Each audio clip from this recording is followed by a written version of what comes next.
the regular board meeting for the Rockcastle County Commission. It's good to see everyone's faces, our guests, which are really not guests, but you need to come more often. Yeah, but it is good to see everybody. We have a few things we're going to add to the agenda, and I will go over that when we get to it. Just one item, I believe. So, the first thing on our agenda is to call the meeting to order and a silent prayer, please.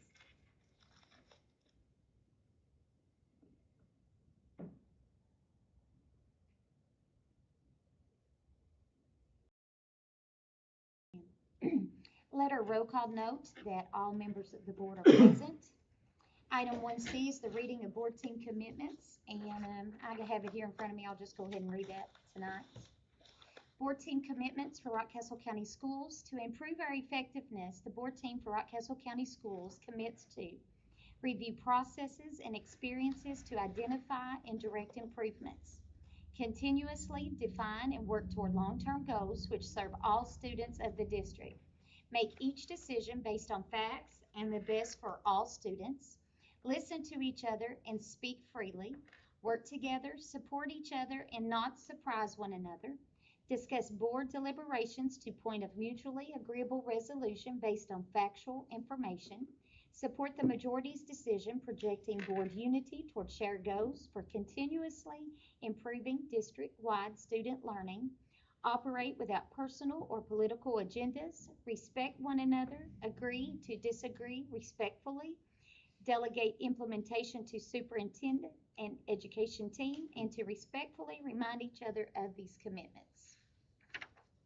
Kind of fast, wasn't it? Item 2 is adopt the agenda. At this time, I will tell you that we need to add under operations and actions at item V, and this is a memorandum of understanding for the JAG position at the high school. It's the same thing as what is at the middle school, but it needs to be under there so we can get that approval. Does anyone have any problems with that? With that being the case, I need to make a motion to adopt the agenda. Move to approve with the addition. Okay. Second. All in favor? Yep. Okay. Item 3, we have our community and school showcase tonight. Our district showcase is for our mental health team.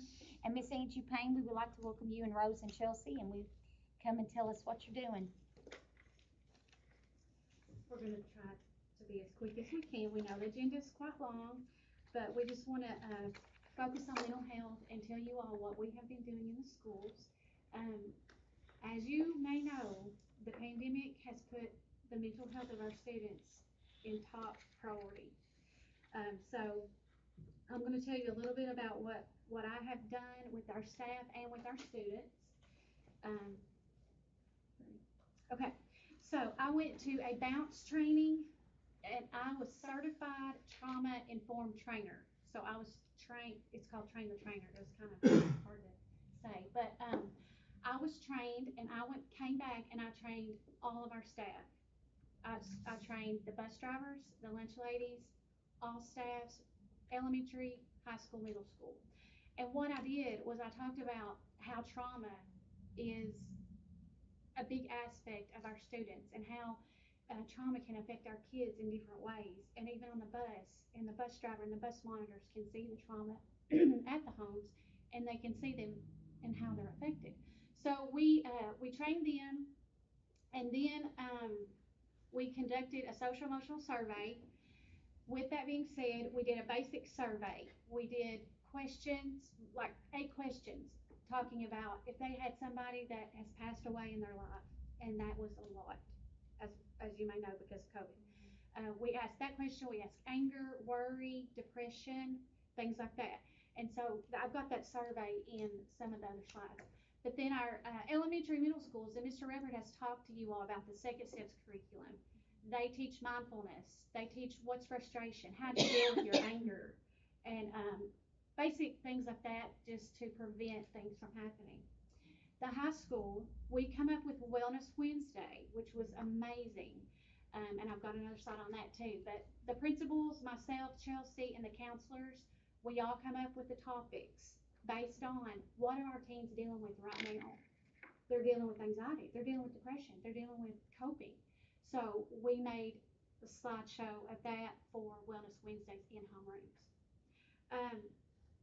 Grief groups, I've talked to, I could tell you so much, but I've done a grief group at the high school with students who's lost their parents, and oh my gosh, there wasn't a dry eye in the room. Even though it was a small group, it was an impactful group. And Mr. Scott Adams, he had a heart for that, and so you know how he does the woodworking, and he made some picture frames, and we presented that this past week to 30 kids in his classroom. It was full, and he presented that and talked about loss and grief. Also, the Crush program, that is a training that all three of us went through, and that's for kids who is overcoming incarceration. Their family member, their immediate family member has been incarcerated or is currently. So I met with kids, and I meet with kids that are dealing with that. So about the training, it's pretty much about ACEs, and ACEs is Adverse Childhood Experience. Miss Angie probably knows about this with the hospital. ACEs are common, and more than 24% of Kentuckians have experienced at least two. So what this consists of, it's a questionnaire. It's like 10 questions. The kid takes, we do not give the ACEs out, just FYI. But you have a questionnaire, and if you score 3 or more, it tells us that you face trauma, that you could be highly likely to face anxiety or depression or some illness later on in life. But the steps that we are trying to teach is that we want to reduce the impact of ACEs, because we want them to be resilient and bounce back from their problems and their home life and what they're going through. Are the students given that I mean, are No. they are not, how do you get the results of that? We get our results from that survey that I talked about. Okay. The 10 questions that we pushed out to all middle school students and all high school students. We made our own, because the ACEs questionnaire is very sensitive and fragile. Okay. We do not want to trigger something, a past experience that has happened to them. Okay. So we just did a basic question like, do you have anger? In the past 12 days, do you feel like that you are depressed or sad? That's kind of how we worded it. And that would need to be administered by a professional in that environment. Yes. I've been in the school for 16 years, and I have had a relationship with one particular student since 6th grade, and now she is a freshman. I did that with her on one occasion. I did that with her, and her A score and her situation was okay for me to do it, you know, and that's one. But yeah, that's for a professional to do, not us. But adverse childhood experiences, it talks about household challenges, like if you've been in a domestic violence situation, like I said before, incarcerated parents, abuse, neglect. So ACEs is just information to tell us how to meet that child's need. The ACE score does not define them. Does that make sense? Mm-hmm. It's really, really interesting. I had all day to talk to you all, but we're done. So a social emotional survey, and we did this with the middle school and high school. So here's one of our questions. Within the last couple of weeks, I felt down, depressed, irritable, hopeless. 1, not at all, and then 4, nearly every day. So 39 of our kids felt yes, number 4. So we pulled all 39 kids, and we talked to every one of those kids. Most of those kids were in counseling, and they had the support systems that they needed. If they didn't, we followed up with that. There's another question. Has someone in your immediate family, we covered that, we addressed those and got them the resources they need.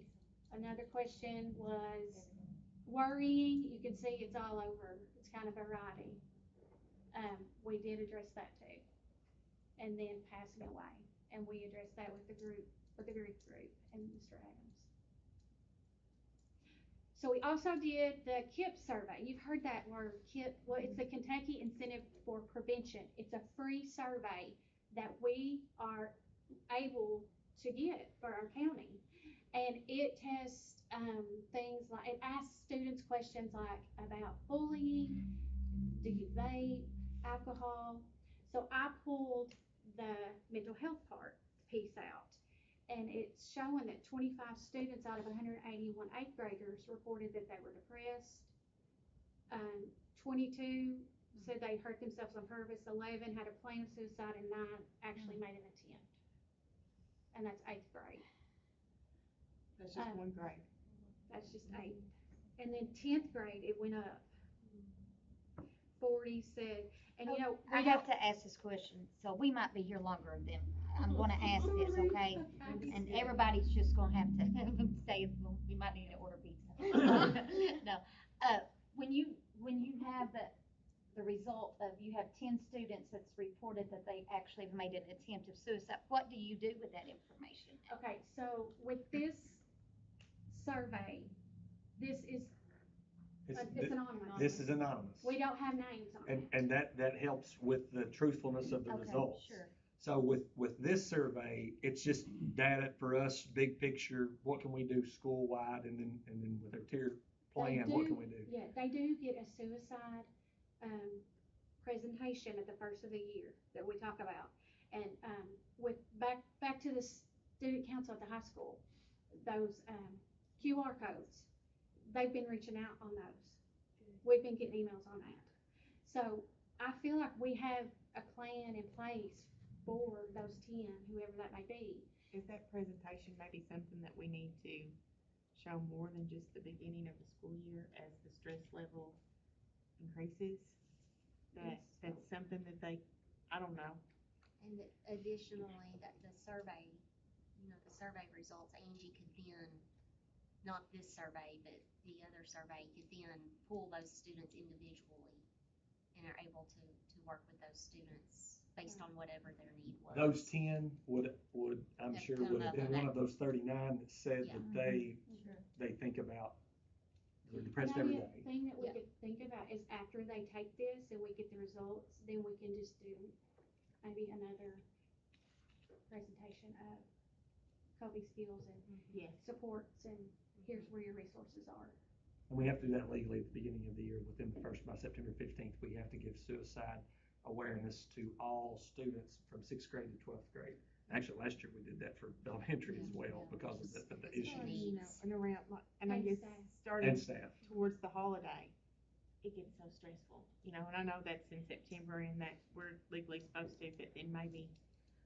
And it pushes, the QR code pushes to all resources, correct? Does it have, Yes. if you have the access to technology? And it part of the pushes to Wellness that. Wednesday too gets to some of that as well, and the second step curriculum.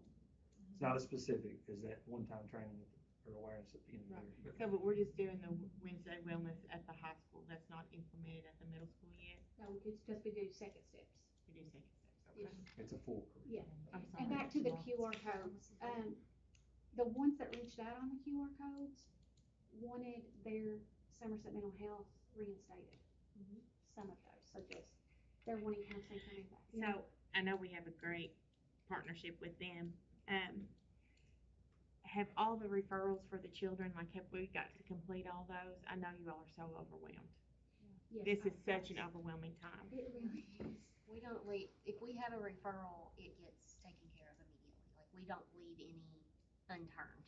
And, So- and even if if money is, co-pays or insurance or financial status, that doesn't impact their ability to receive services. We have worked really closely with Somerset Mental Health to make sure that everything is available to any student, regardless of, And so what that's kind of done during insurance the they school have. day, is that correct? it is, and it can be outside as well, just depending on what the parent chooses. So if like, say you have a child that uses an outside provider, is that child like, cause I know there's only limited slots for kids to get places to be seen, to have that person to talk to. Are they allowed to do like a telephone conference with that counselor during the day? Or is that counselor allowed to come and see them? Currently, only Somerset Mental Health comes into our buildings, because that's the only company that we have a contract with to provide services during the school day currently. Right. If we've had a crisis situation and we know that that student has an outside counselor, we would do our best to get them on the phone because they have that trust built. Exactly, yeah, And that absolutely. counselor can talk that student down. And board policy does restrict what we can do as far as that goes, outside providers coming in. Do you feel like Somerset Mental Health has I know they have the ability, but the opportunity to do that, or they have? Is there enough time in the day for them to get That's the everybody seen? Because I'm sure they're overwhelmed as well. Yeah. Do you want to, Mr. Ruppert, talk a little bit about our meeting last week with them and what we've requested? We did meet last week, and just back up just a little bit. So whenever we do a referral, so Miss Angie usually handles those referrals. Counselors can, anybody can refer. She's usually follows up with that. There'll be an intake that's scheduled from Somerset Mental Health to that parent. Sometimes it's hard to get hold of those parents. Like this time of the year, I see contacts change a lot. So the numbers that they put in may not be right. People's phone number changes, situations change. So they do their best to try to get in contact with them. They'll usually give us a feedback form and tell us we've made 3 contacts to get hold of this parent. We couldn't set up an intake. So at that point, Miss Angie or youth service, whatever we do, we try to get back in touch with that parent and say, hey, we did this referral. We need you to respond to them because they have to give permission for that intake. So sometimes there's a little bit of delay between the time the referral happens. That could be a couple of weeks before we set up the intake. Then once that happens, they assign a therapist and then they start meeting with that student. We talked last week, one of the issues that we've had is multiple counselors in multiple schools and not having a point person. So we met with Somerset Mental Health last week, and they're going to provide next year a counselor at the middle school, academy, and high school that's there all the time. It can be a point person that can help with communication with feedback. Now that doesn't mean there's not going to be other counselors from Somerset Mental Health there. There certainly could be, but that will be our point person that will be there all the time to help with some of that follow through because that has been an issue. I think that will help across. I would assume too that having a familiar face will create trust that these children need. And they are expanding. They're hiring therapists all the time because their caseload is increasing. And as you said, that within their schools, we don't always know who's there. So that I think will help with that issue.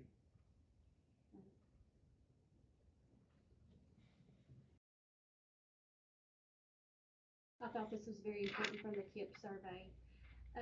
The impact of COVID across all surveyed grade levels. It's clear that COVID has had an impact on the mental health of Kentucky students with a serious poor mental health most of the time, always. You can see that 12th grade is very high. 10th. I just thought that was very important. Okay, so this is Mr. Robert's tier. He's obsessed with the tier. Okay, so we have trauma teams in our schools. Okay, so with that being said, we have a early warning system on Infinite Campus. What that triggers when we punch in a student's name, it talks about if they are instability, attendance, behavior, curriculum. What? Explain it. Go ahead. So Infinite Campus is our database for student information. And this is under the counseling tab that administrators, counselors can see. And there are 4 criteria: stability, curriculum, which is academics, behavior, and attendance.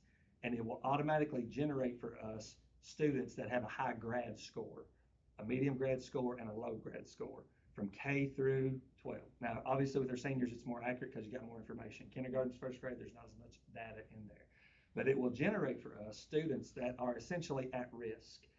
These students are in danger of at some point not graduating high school because of the stability, because they've had multiple enrollments, because of their grades, because of their behavior incidents. And so that is a tool that we can use to identify students at a different wherever they're at to help us provide that for them. And it's not us saying that student is in this tier, it's generated by IC.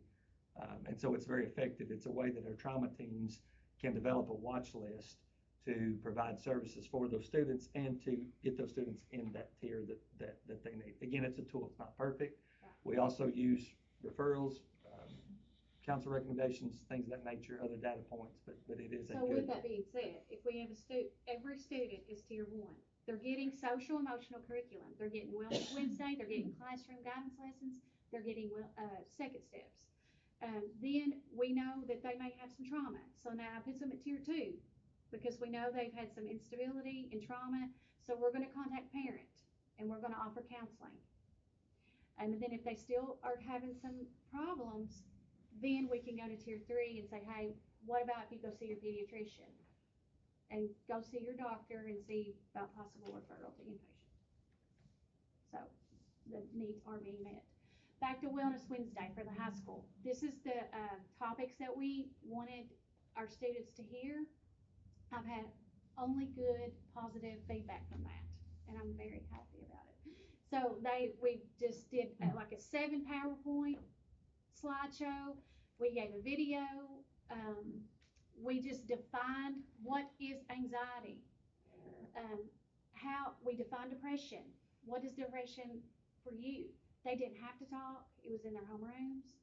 If they wanted to talk, they could. If just discussion, and it was like, I think they had 17 minutes in homeroom. So it was giving them information and giving them resources and saying, here's your counselors in your building and here's where they are if you need them.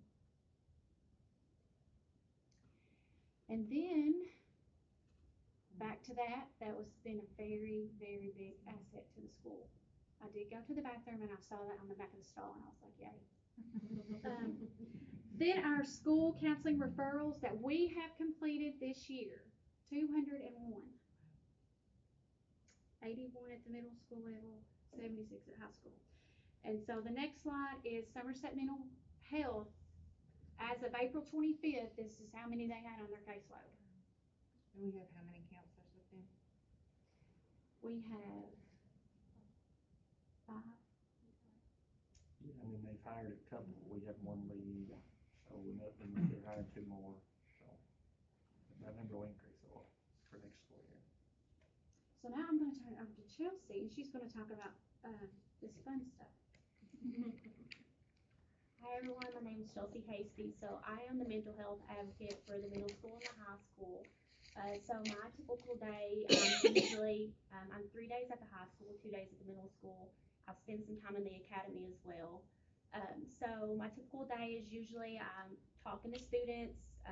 Some of them I see on a pretty regular basis, weekly. Then some kind of come in as needed, and then we check in on them as needed if any issues arise or anything, or we're told that we might need to check in with a student. So most of the day is spent doing those type of things. And then Wellness Wednesdays as well. Me and Angie's been working on those. And then another part of my position is these family bonding and educational events that you see. So I've been trying to, about once a month on average, we're doing these family bonding and educational events. And it's for like Rockcastle County school staff, for the students, and for the families to kind of help promote bonding and mental health awareness and community involvement. So we're partnering up with a lot of people in our community that's helping with these events. So we're usually doing these, like I said, once a month. It's free to everybody, food and drinks provided. They're usually always after school. We try to hold them a little bit later, around 6 p.m. so that people are off work and they can come. Some of the events, like I said, are educational, so it's to help kind of provide awareness on mental health struggles, how to approach those and handle those, especially like for parents at home. And then otherwise, it's mainly family bonding events, just to kind of help with that, have a fun time away from home. Do you have a decent turnout?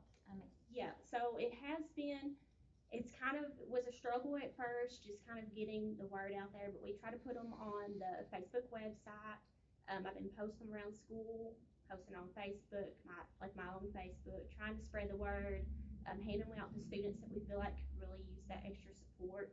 So it took a little bit for people to become aware that we were having them monthly, but like the one that we're having this actually upcoming Thursday, we only had 40 spots available, I guess, for like what we have, like the Canvas Art Night, but we've already filled up those 40 spots very quickly. So it's turning out pretty good.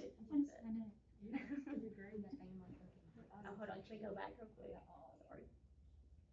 Some events so far, I'll just like quickly go over these. So we did the Digital Dangers when we did that on Facebook Live in the beginning of the year. drumming with David Owens, so that, like, Rockcastle Art Association helped us out with that, so we had a fun drumming night. Dinner with a doctor, so actually our pediatrician, Kelly Schaefer, and our psychiatrist at Rockcastle Regional, Kelsey Ladd, they came and talked with parents and students about mental health struggles and kind of how to approach those at home. We did a music night at the Hall of Fame where we had someone come sing and the families got to just relax and have a fun night, socialization. We did a family cooking night. Ms. Campbell let us use her family consumer science room, so we got a lot of families together to do that. Our Gear Up STEM event at the high school, we participated in that and provided a lot of resources for the kids and for the parents. And then, like I said, the upcoming Canvas Art Night is going to be this coming Thursday to be the last event of the year for us. Here's just some of the pictures. Of course, we took tons of pictures, so there's not a lot of space, but here's just some that we've done. So we've had a pretty good turnout though, and I think now that they're being pretty consistent, next year I think it's going to be a lot better of a turnout.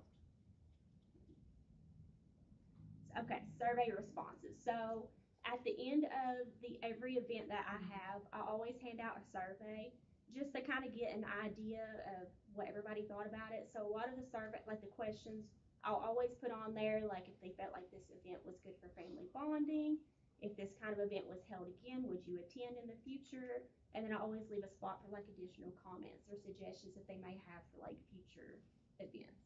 And we've had really like a lot of positive feedback. Everybody, I think literally every survey I've had has said I would do this again and I thought it was good for family bonding. Okay, so an upcoming project, this is something that me and some others have been talking about and working on to possibly incorporate at the beginning of next year. So we wanted to do some kind of mentorship program, starting possibly with middle school students and to assign them a high school buddy that will be a positive role model for them. So I'm working with youth service coordinator Nicole Lear from the middle school, and then Miss Tammy Camel, which is the high school teacher for the family consumer science. She's thinking about putting it as part of her curriculum. We're going to get maybe like 15 to 20 middle school students, pair them up with high school students for Miss Campbell's more advanced level classes, and then have them over for maybe like one day of the month for about an hour at the high school and let them do activities together, whether that's arts and crafts, games, or they learn new skills. Miss Campbell talked about maybe doing like a cooking night for the group to do. Just all kinds of just different fun activities, just to have something for them to get together and to bond and have good positive role models. And then we thought like if when they're not in person together, they can do kind of like letters to each other, like pen pals, that kind of thing, just to offer like an extra support for those middle school students. We figured that would help with social skills, bonding, positive coping, because they're going to be getting together and doing a lot of fun activities, and just overall mental well-being. And then, of course, like part of them going to the high school is going to help them get adapted to the high school environment as well prior to them actually going to the high school as students.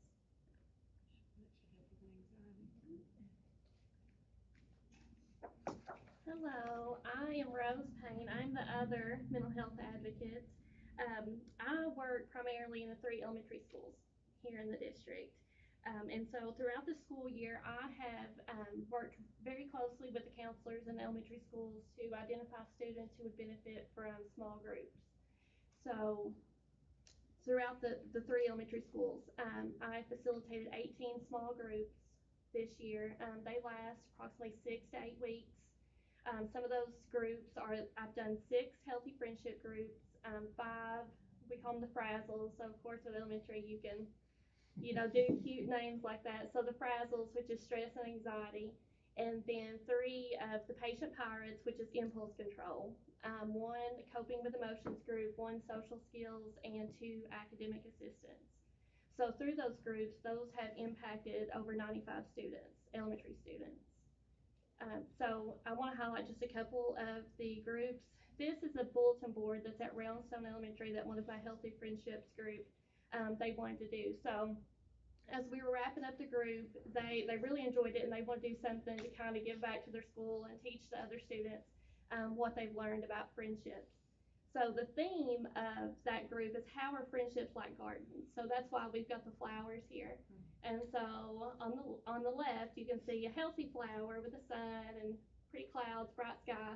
And so they've got things that you should do to help your friendships to have healthy friendships. And then on the right side is the, things that you don't do. So the flower's not doing so well. The clouds, they're dark. So they really enjoy that group and they wanted to kind of reach out because of course the things that we're addressing in elementary school are going to be different than what we do in middle and high school. So they really enjoyed this group.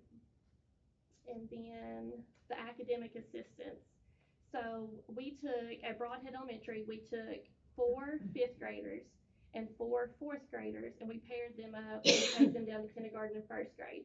And so the older students, they would help the kindergarten and first grade students with maybe their homework. The kindergarten and first grade students would read to them. That maybe they would practice their sight words. And so it helped them on the academic side, but for the fourth and fifth grade students, my goal was to help them get a greater sense of purpose in elementary school, just help build up their confidence and some social skills working with the younger students. So also, as part of the implementation of PBIS at Broadhead Elementary, I created or helped create the student leadership team. And so there was an application process that we came up with. The students had to fill out an application. They had to get teacher recommendations, take the forms, ask the teachers to fill out those, whether they think that they would be a good fit for the leadership team. And then they had to turn all those things in. It is open to fourth and fifth grade students, and that's helping to build leadership skills within the students and within the school. And so part of the leadership team in February, the event that we chose to do is they made Valentine's Day cards for all the patients at Rockcastle Health and Rehabilitation.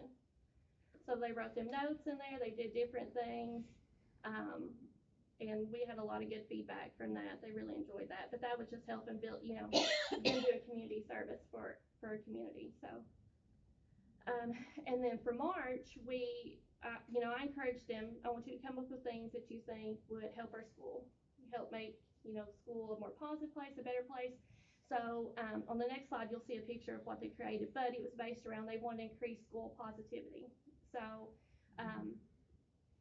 so you can really see, they made an interactive bulletin board. And so it's based around gratitude, attitude. And so, in the benefits of being grateful, expressing what you're thankful for, what you're grateful for, which of course is good for our mental health.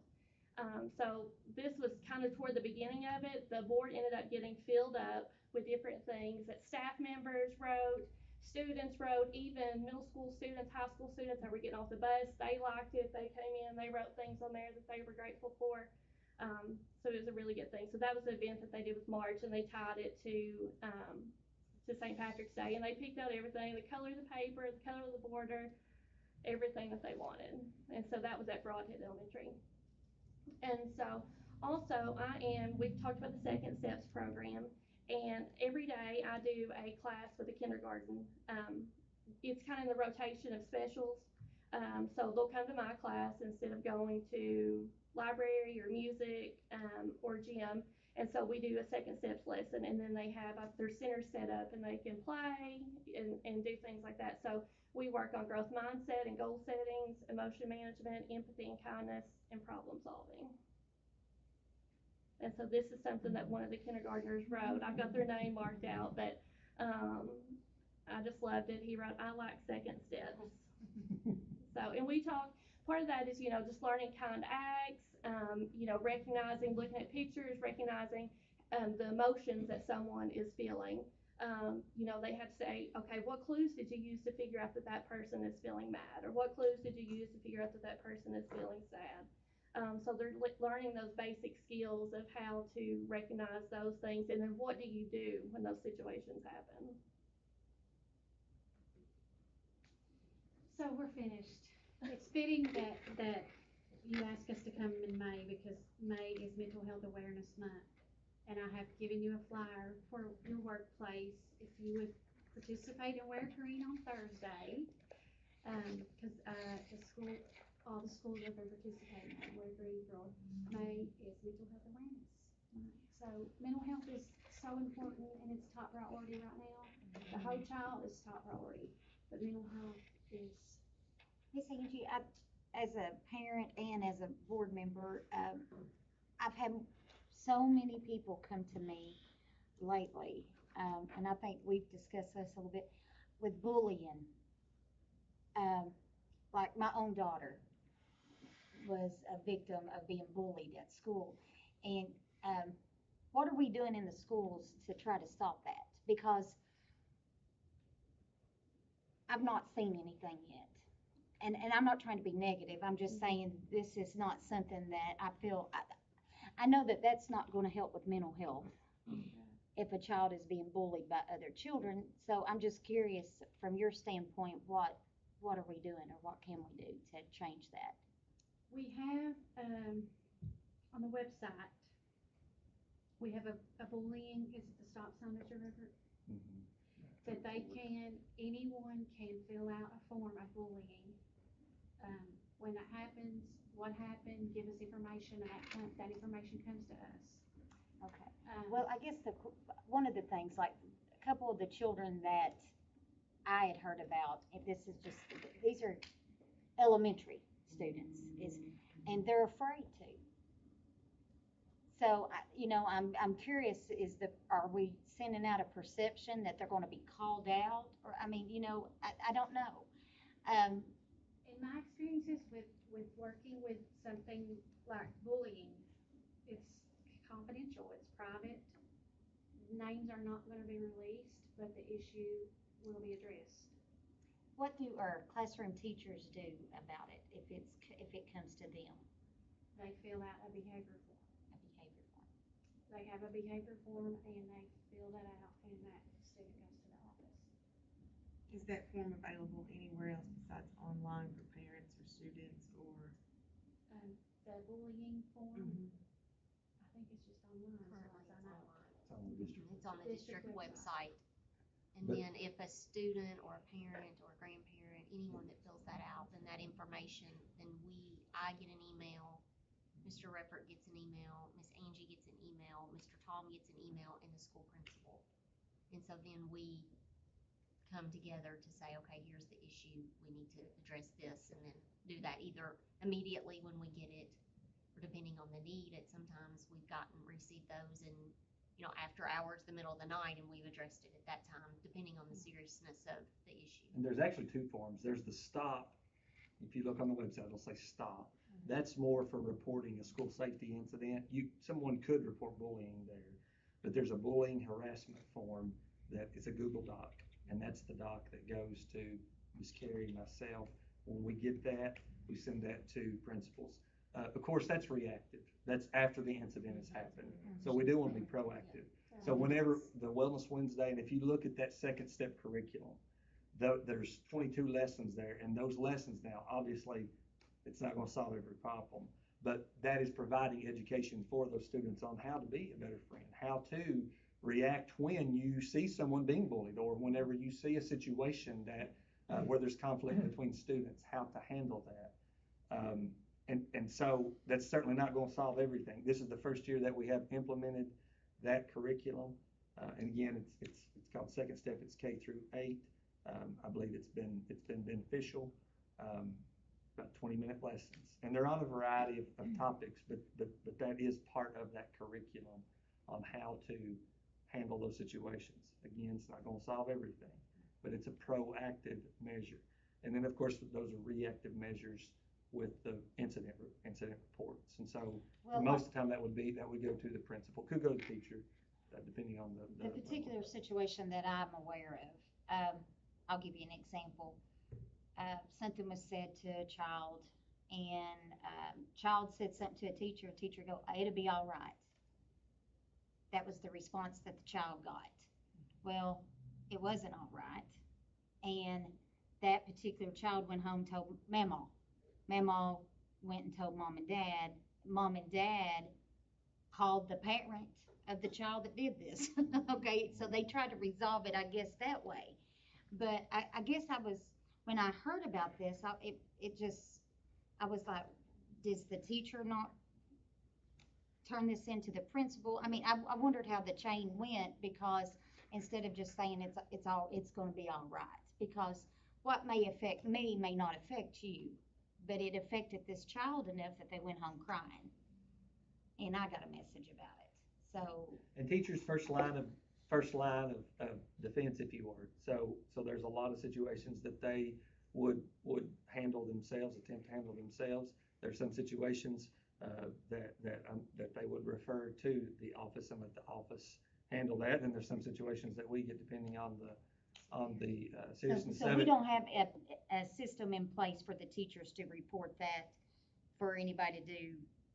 I mean, I'm just trying to weigh it out, because if I get asked this, I'd like to know the answer Yeah. to give this parent. We certainly have referral forms that they would fill out depending on, it's discretion to some extent. The teacher has, just like police officer, if they stop someone, they may not give them a ticket depending on the circumstances and context of that. So teachers do exercise their discretion. So really it would depend on the seriousness of that situation.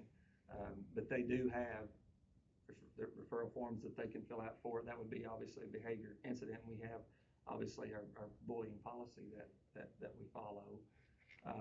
So it would depend on that individual circumstance, how it's handled, I guess. Okay. And how it's reported as well. Okay, and I guess I have another question about the whole bullying thing. If a child is found that they are being a bully to somebody, what do we do then for that child? If they're being bullied, No, if they are the bully. bully. If they are the bully, I mean, what do we have in place? Because, it's hard for me to tell Carrie Emma's a bully. I mean, you understand? well, and bullying is thrown around a lot. The bullying is repeated. It's not a one-time name calling. So just because someone in our policy, that's how it's defined, it is a repeated incident that affects the educational environment for that student. So, and I'm getting a little technical, but that is the definition. So just a student calling another student a name is not necessarily bullying. It has to be pervasive. It has to be continual Yes. to be a bullying situation.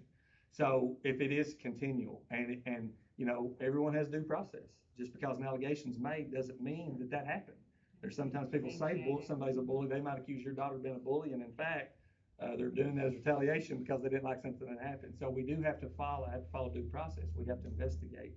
And that would go really to the administrator at that point. That would begin that initiation of that referral. That behavioral referral would begin that investigation, and they would try to confirm that happened. Talk to potentially, get the full story, talk to that student, and I tell you, as we all know, these don't help. They make things a whole lot worse. So, it really would depend on the nature of the incident situation, and I know that's not It's not really an answer, but I understand what you're saying. it's I mean, you can't treat every situation the same because every situation is not the same. So if they are a child is proven to be a bully, I guess my question is, a referral is made for mental health. I mean, what do we have in place to try to help that child? I mean. No, to help the child that's the bully. Yes, And it's been acknowledged there's something and to help causing them to be right, acting out in that behavior. right, and that's one of the reasons. So we've got several things in place. We have Somerset Mental Health. That would be like a tier 2 referral where a parent would have to agree to that. Okay. These folks are our employees. They're professionals, but they're our employees. Mm-hmm. We've got school counselors that are our employees. So even if a parent didn't agree to that, we could refer that child to, they have students they see every day, or maybe not every day, but every week at least. So that would be an initial step to help them and to try to, and we may be a referral to Somerset Mental Health. And probably as a conversation with that parent to get to the root of that as well. What can we do here? This has been acknowledged. How do we get past this? Why is this happening? What can we do? And part of that would certainly involve counseling, could involve family engagement, it could involve some other resources. I know as a board member, I get more, as far as complaints, I probably get as many complaints about parents feeling like their child is being bullied, whether it's a one-time thing or, a continuous or whatever. And you know, I'm not, I would like to be certain that we are, getting it out there for them to, a proper way for them to report that. I mean, because, you know, when I was contacted the other day, maybe I overlooked it. I had no idea that I could get on a website and besides sending a teacher an email. Right. You know, some parents are not comfortable doing that, and then grandparents that are raising children may not even know how to do that. Well, that's what I was getting. So if we're, and I'm just a little bar here. So if we're wanting them to get online to be able to report that, to find that, should we maybe like put something on each laptop that I mean, that's just- the that's parents just can one way. address, could, you know, just click and pull up? That's just one way. I mean, teachers, some teachers use Class Dojo.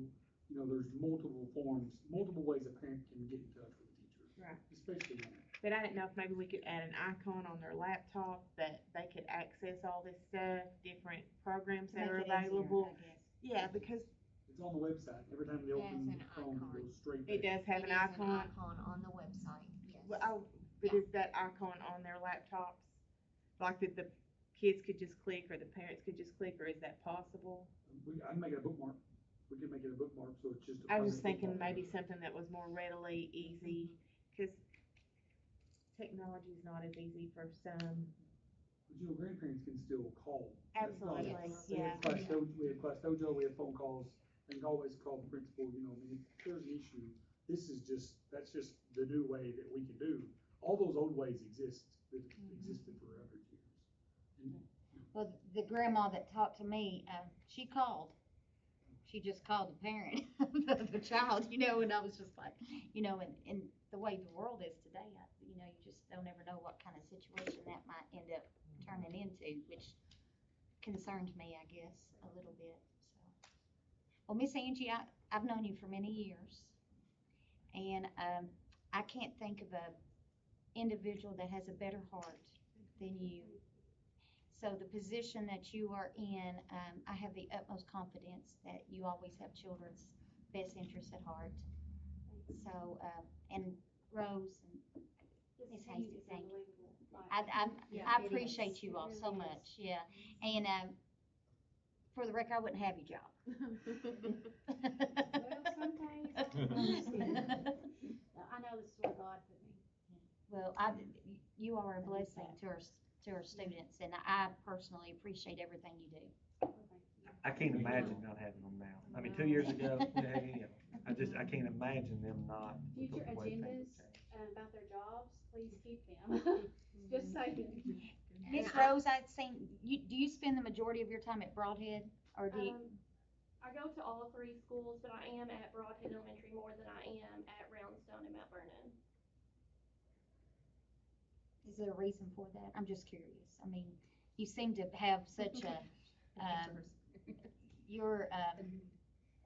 Mount Vernon is such a bigger school. That's the reason, you know, usually in that type of situation, you would be, Mount Vernon does have 2 counselors there. Okay, is that the reason? Okay. Or 6, probably has about 630 students, probably has 430 with 1 counselor, so she helps to even That's that out a little bit. okay. So. I was And just she still wondering. goes to Mount Vernon I some, do, I do. so. I have one more general question, once more. So I guess, I know we have the one contract.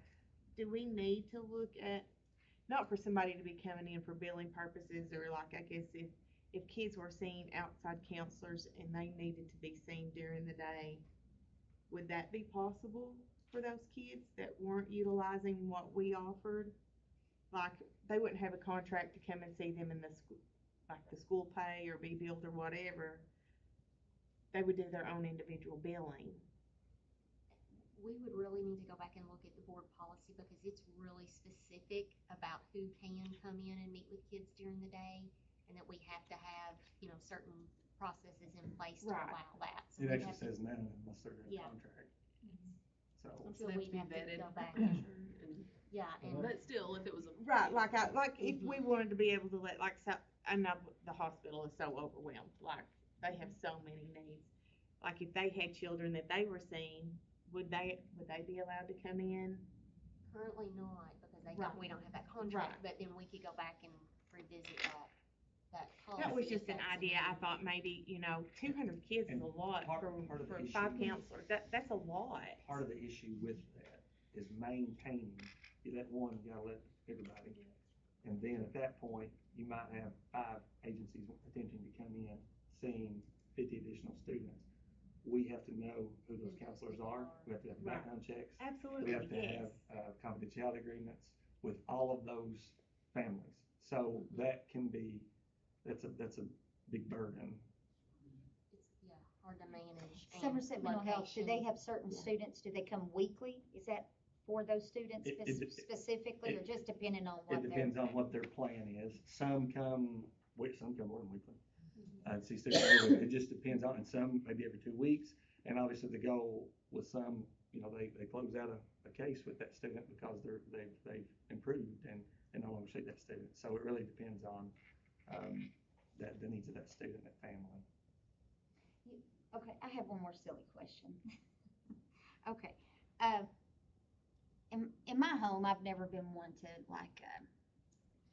encourage my children to have stress balls, and I'm just saying, me as a parent, that's just not something that I've done. And I've noticed that the new thing, like Carabella's age, we'll use her for an example.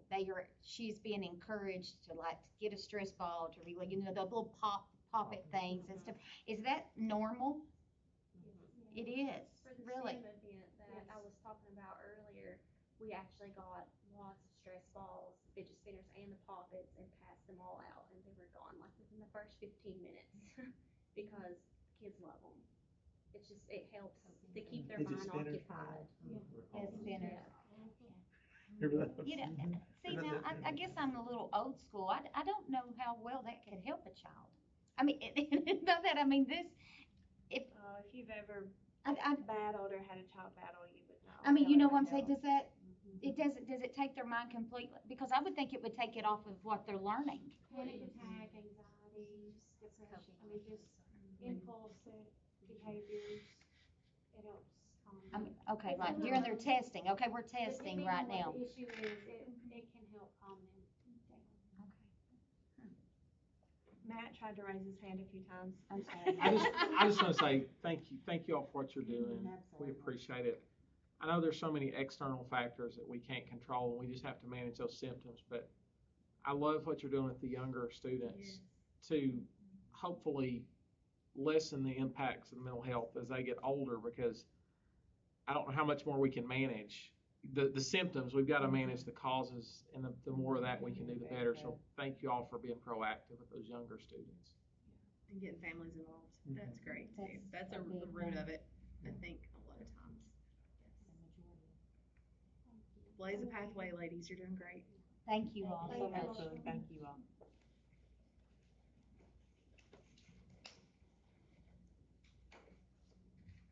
Item 4 on our agenda is operations in action. We added item V.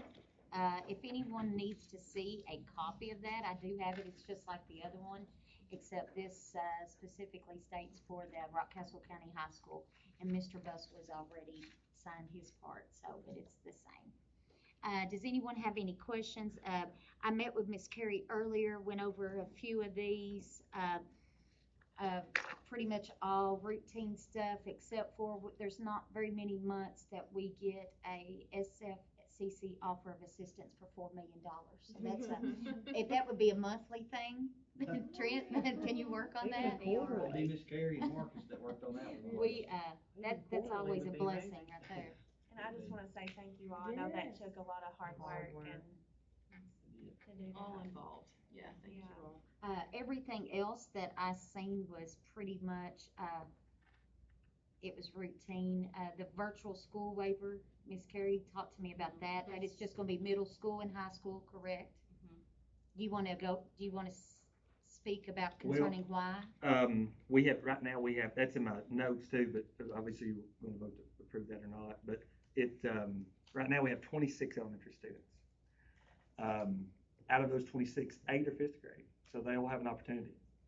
Out of those 26, if I was to take away 8, there were 5 of those that were not successful, that wouldn't be allowed to repeat it because it wasn't effective for them. So if you take those numbers, that leaves us with about 13 students.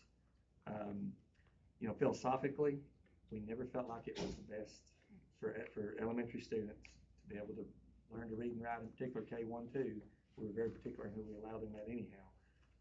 We don't feel like it's the best setting. And again, our numbers are small. Just doing a survey of some districts around us, very few are doing elementary virtual. I think because everybody understands it's not the best setting. And speaking to our teachers that provided those services, they were also, and even though we did what we could, it's difficult when you have a first grader, second grader, and you don't see them every day. So.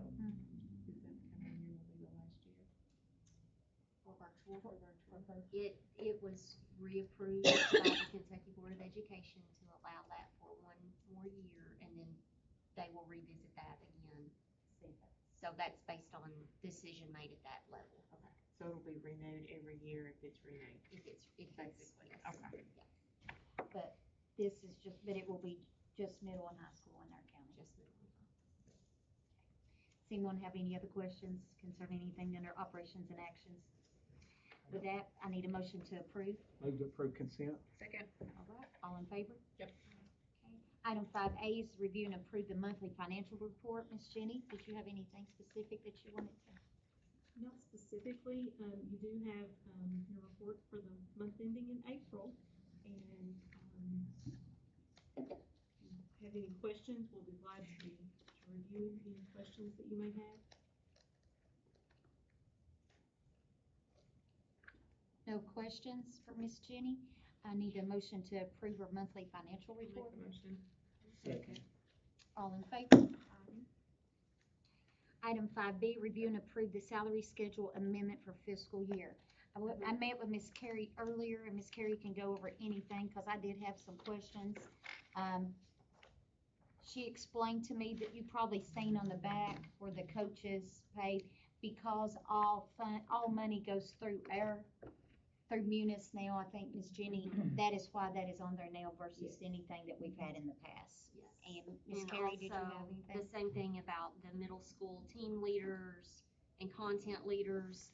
Now that all of those school activity funds are coming through the district level, we need to have all of anything that we pay out at any school level, even if it's through SBDM funds, has to be on our salary schedule. So it's not new funding, it's not new spending, it just has to be on the district salary schedule now that it's coming through from the school level. So those are those additions at the middle school level, including the referees. Could we adjust the coaching pay? Or that the same as it was last time? It is the same, Okay. and with the 2% applying to the coaches as well. Okay. Which after Miss Jenny and I did some further investigation, that is not standard across all districts. When you're giving a raise, it's not standard for that to be applied to coaches, but it is applied to our coaches' salaries as well. Another highlighted item are computer specialists. That's something that is up for us to approve later. Yes. So that's been added to our salary schedule. And then the other thing, I had went and talked to Miss Carey about this. I kind of questioned the JAG salary, while one was 40 and the other was 35, because I really didn't have a clue what EPSB was. So I had to ask that crazy question. So would you like to say? Certainly. So one of the JAG positions that was hired originally at the high school was for someone without a teaching degree. They have a bachelor's degree, and then they apply through the Educational Professional Standards Board for a specific licensure to be able to teach JAG, but they do not have a teaching degree, meaning they've never done student teaching. They don't have, that background particularly in teaching. So the pay is $35,000 versus the other JAG position that requires a teaching degree. So if it requires a teaching degree, then it is the $40,000 pay. And I had no clue what EPSB stood for. And that's author grant That's It's all all grant through funded grant through funding, JAG. right. Yes, so we were lucky enough to be able to expand that. We've had great success at the high school, and just further expanding that onto the middle school, is only gonna help feed into the high school program. It's a And- great program. Yeah, and we've talked previously about, being ready for the workforce and having those financial literacy skills, and, we've discussed writing a check and creating a resume and all those things that students need as they graduate from high school, so we'll be able to start that in middle school and go all the way through high school. All right. Did anyone have, one other thing, when I talked to Miss Carrie earlier, there was questions last month, just to let everyone know. We had talked about doing the step up, I believe Miss Carrie, you and Jenny had looked at numbers, and it just was not something that you were comfortable at this time in trying to do, so. Maybe visiting another time. Maybe next Making year. that a goal for next year, but since we're given the $2 an hour raise, and we gave the increase at 2%, and then when we went back and ran those numbers, we were just uncomfortable about the sustainability of it right now, based on the increase in seat funding and what we had, but, we can have that as our goal for next year, to revisit that and see if we can make those adjustments next year, but just trying to be very fiscally responsible. We just weren't comfortable with that expenditure. And that'll give us more time to Thank you for checking. planning. Yeah, I'm glad that you all looked at that and stuff, so.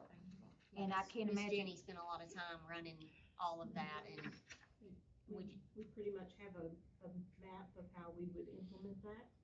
I think that definitely needs to be a goal for the future. Good suggestions. and next year we will also receive an additional $100 for SEEK. So per student, an additional next school year. This year is $100. Next year it'll be $200. So then we'll be able to have that additional revenue to try What to is our SEEK amount do per that. student now, up to? 4,100. Why did I have it in my head, it was so much more than that, You're wishing. I guess. Next year will be 4,200. So we'll have that additional revenue and Miss Jenny's got it mapped out how we can restructure it. So we'll look towards that next year. Thank you, guys. Yeah, thank you for looking, and, I'm still very, very happy with the increase for classified.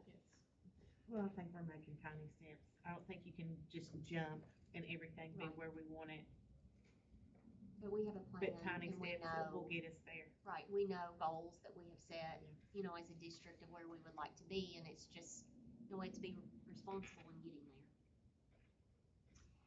Thank you, Ms. Carey, and Ms. Jenny, thank you both. With that being said, we need a motion to approve the salary schedule amendment. Second. Got first and second, all in favor? Okay, 5C, approve the proposed BG1 for the new Rockcastle County Middle School project. Mr. Clark. Yeah, that's right. What you got in your folder is the initial BG1 for the middle school, replacement project that we've all talked so much about. That's based on a $340 square foot cost, which is provided by Codell Construction. That's their job, to advise us on the current cost. They've got their finger on the pulse of that across the state. Right now, it looks like that's about the number that everything's coming in at bid. This BG1 can be revised as we go ahead, if you guys remember that process. This is just the initial thing to get the ball rolling. You have to do a BG1 before you do a project. So we think this is a really good estimate on new middle school. What kind of questions do you guys have about it? Trent, not that I didn't want to steal your thunder, but the questions I had, I asked earlier today, so. So, does anybody have any questions for Mr. Clark or Ms. Carey concerning this? I say let's get this ball rolling. How about it? Motion to approve it. All right, got a motion, need a second? Second. All in favor? All right, let's get us to middle school. How about, not a second? Carrie, no. Carrie, we'll let Third, Carrie. fourth, and fifth. Yeah, we'll let. We'll back old school too. All right. Item 5, I can't see I'm sorry, guys, my eyes, I'm getting old, okay? Item 5 5D, review and approve the Rockcastle County Middle School jobs for American graduates, JAG teacher. Mr. Redford, we already talked about We this. already talked about it. This is a great program. It's been in the state of Kentucky for many years. It's a national program. The goal is to identify students, to help with transition, to help them build their suitcase and toolbox to be successful after high school. And it's been great this year to have that at the high school. Mr. Schaefer's also worked with our academy students. It's been wonderful for them to have that support. And I'm excited about the opportunity to continue this at the middle school. If you remember a few years ago at the middle school, part of our encore was the careers class. You know, we just kind of built that curriculum for that class. Well, JAG is a curriculum for that entire purpose. And I'm super excited about it. If you look at company-based curriculum, educate students in career development, job attainment, and retention, leadership, financial literacy, and numerous other life skills. So I think it'll be a tremendous benefit for schools, and plus it's grant funded. So it won't cost us very much at all. A little bit of training cost, but not much. So. And I talked to Miss Carrie about this earlier today. She got tired of talking to me probably. This is money that's been around for many, many years, and it's going to continue to be around. That was probably gonna for be many, my many question, years. is how So, long do we see this program staying? Well, and if you look at the state budget, there was a tremendous amount of dollars that were put toward career and technical education. That's not this necessarily, but I think our General Assembly understands the importance of this type of program, and they have supported it. The funding for this program was increased in this last budget cycle. Who knows what can happen, but I don't see it going away anytime soon. It's been around. A lot of our neighboring districts have this program. It's been highly successful, and it targets and helps our students that I believe need it the most. Is there a criteria they do use for who? Okay. There are, and it's, you know, it's fairly, we have a role in that, but it targets, again, those students who have the most need and could benefit the most from it. Yeah. And then even after, I think we probably talked about this, but those students that Mr. Schaefer has now, he will follow them he has to follow them for a year, see where they're at to help them get a job. this used to be called something else, though. Miss Jenny, what was the name that this program used to be called? There's some similarities to programs like there's been JTPA that was federal work program, school to work, school to careers. That's what I was thinking of. Career counseling we had in 21st century. You know, so it's very similar to that type of support for our students. All right. Anyone have any? We got a motion to approve. Second. Need a second? All right. Review and approve the Rockcastle Academy teacher position. So you all remember last year in September, COVID was not good, and we had a large increase in the number of virtual students. So we asked you to, for another position to assist with virtual students. I'm asking you to continue that position. Last year, we had to add an elementary teacher to teach our virtual program. We were able to, that teacher essentially came from Mount Vernon Elementary School. We're able to combine some classes there. That teacher came, assisted with us, but we won't need that position next year. That teacher is retired. So while this is another position, big scheme of things, it's not adding a position because it's taking that spot that was Filling in at Mount Vernon Elementary. That person understands this would just be for a year? It's actually an extension. It's this position, we hired it last year for 1 year, so that person has been serving in this role for 1 year. And we would like to continue it for the next year, since we're continuing middle and high school virtual. We no longer need the supports we had in elementary because we're not continuing that. So, but they understand it's just for 1 more year. And our needs have changed as well. Mr. Rupert, I talked to Miss Carrie a little bit, and I know you cannot go into a whole lot of details, but could you maybe explain the needs a little bit? At It's the a little bit academy. different now. At the academy, we have a group home now in the county, and it's a group home for students that, through social services, are in state custody. Is For that what with Mr. Townsend? it is. And so we have to serve those students, and while those students could be it's for adolescents, ages 12 to 18, could be at the middle school, they could be at the high school, most of these students have high needs, and most of these students, their placement is the most appropriate at the academy. And so the needs of the academy have changed, they are changing.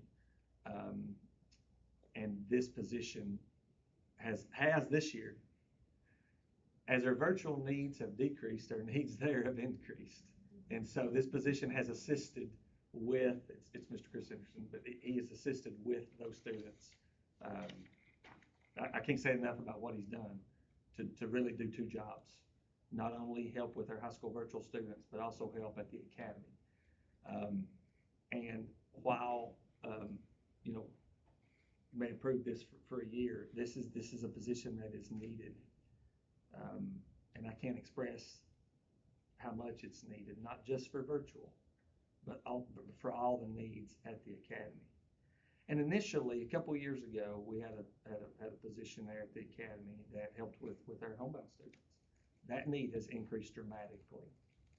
And I can see this position assisting with that in the future. As it stands right now, we've used sub-teachers to assist with most of those homebound placements.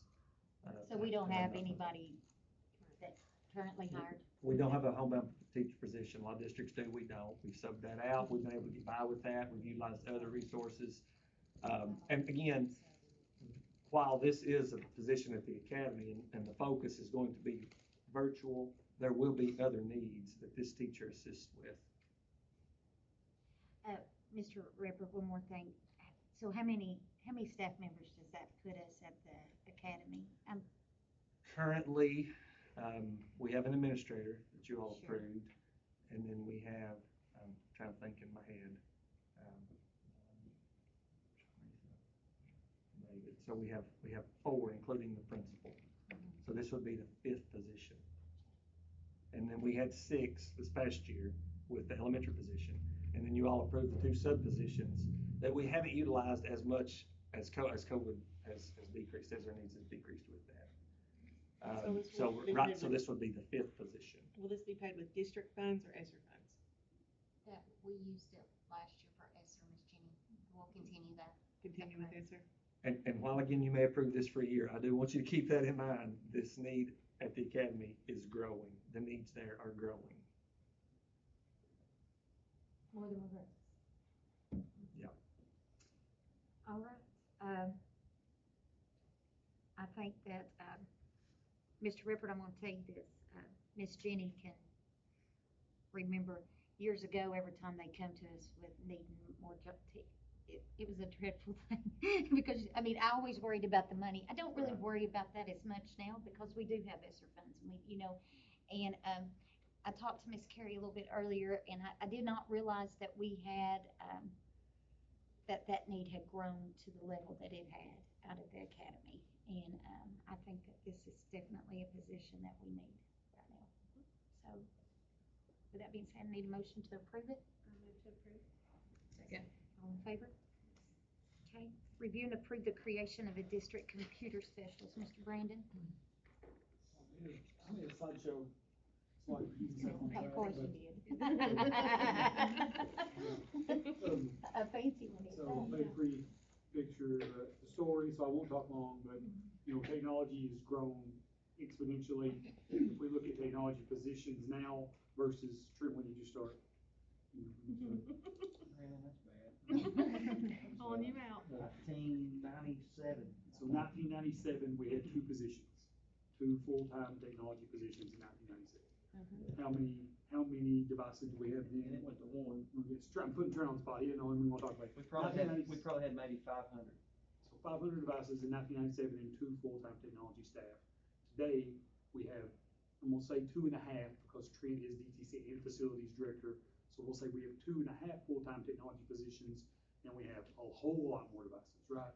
So if we compare that, it's just crazy, right?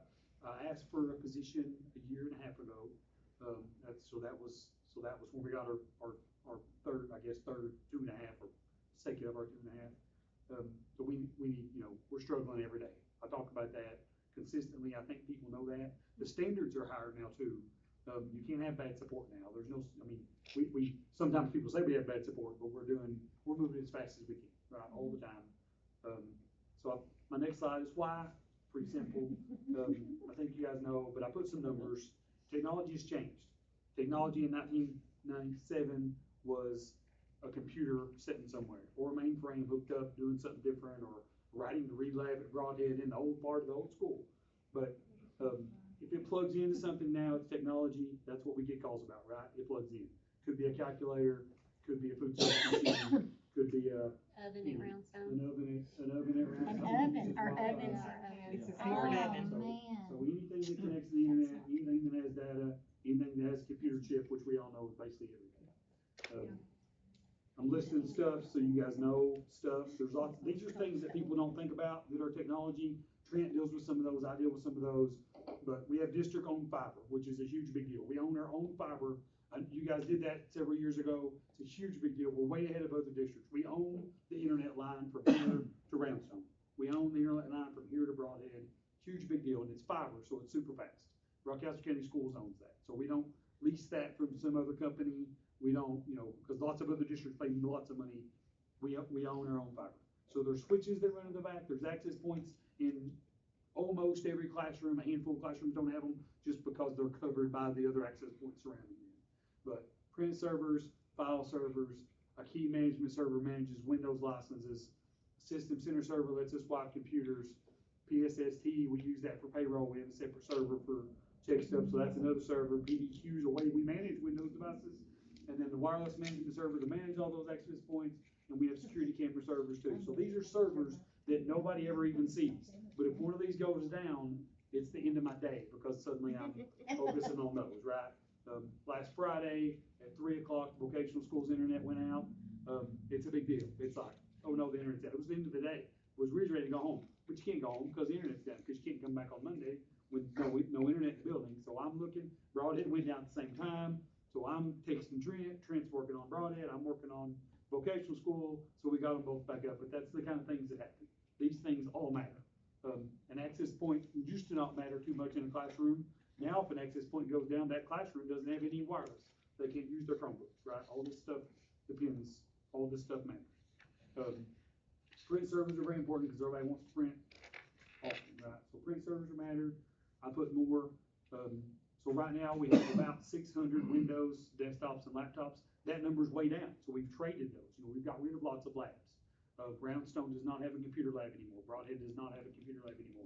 The middle school, we moved a few computers from the Project Lead the Way lab now, because they don't feel like they need a desktop computer lab anymore. We put them in their library in the little area, which we'd already taken out just because I hated to take away all the desktops from their school, right? High school has 2.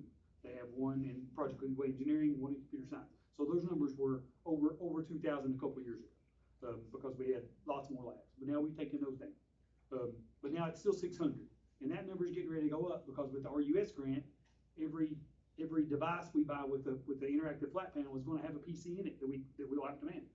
So the high school will get 1 more per classroom, the middle school will get 1 more per classroom, and then the other ones will get 1 too. So of course now we have hotspots. We're applying this week. We'll apply, and hopefully we'll receive funding for hotspots for another year to give hotspots home, to send hotspots home with students.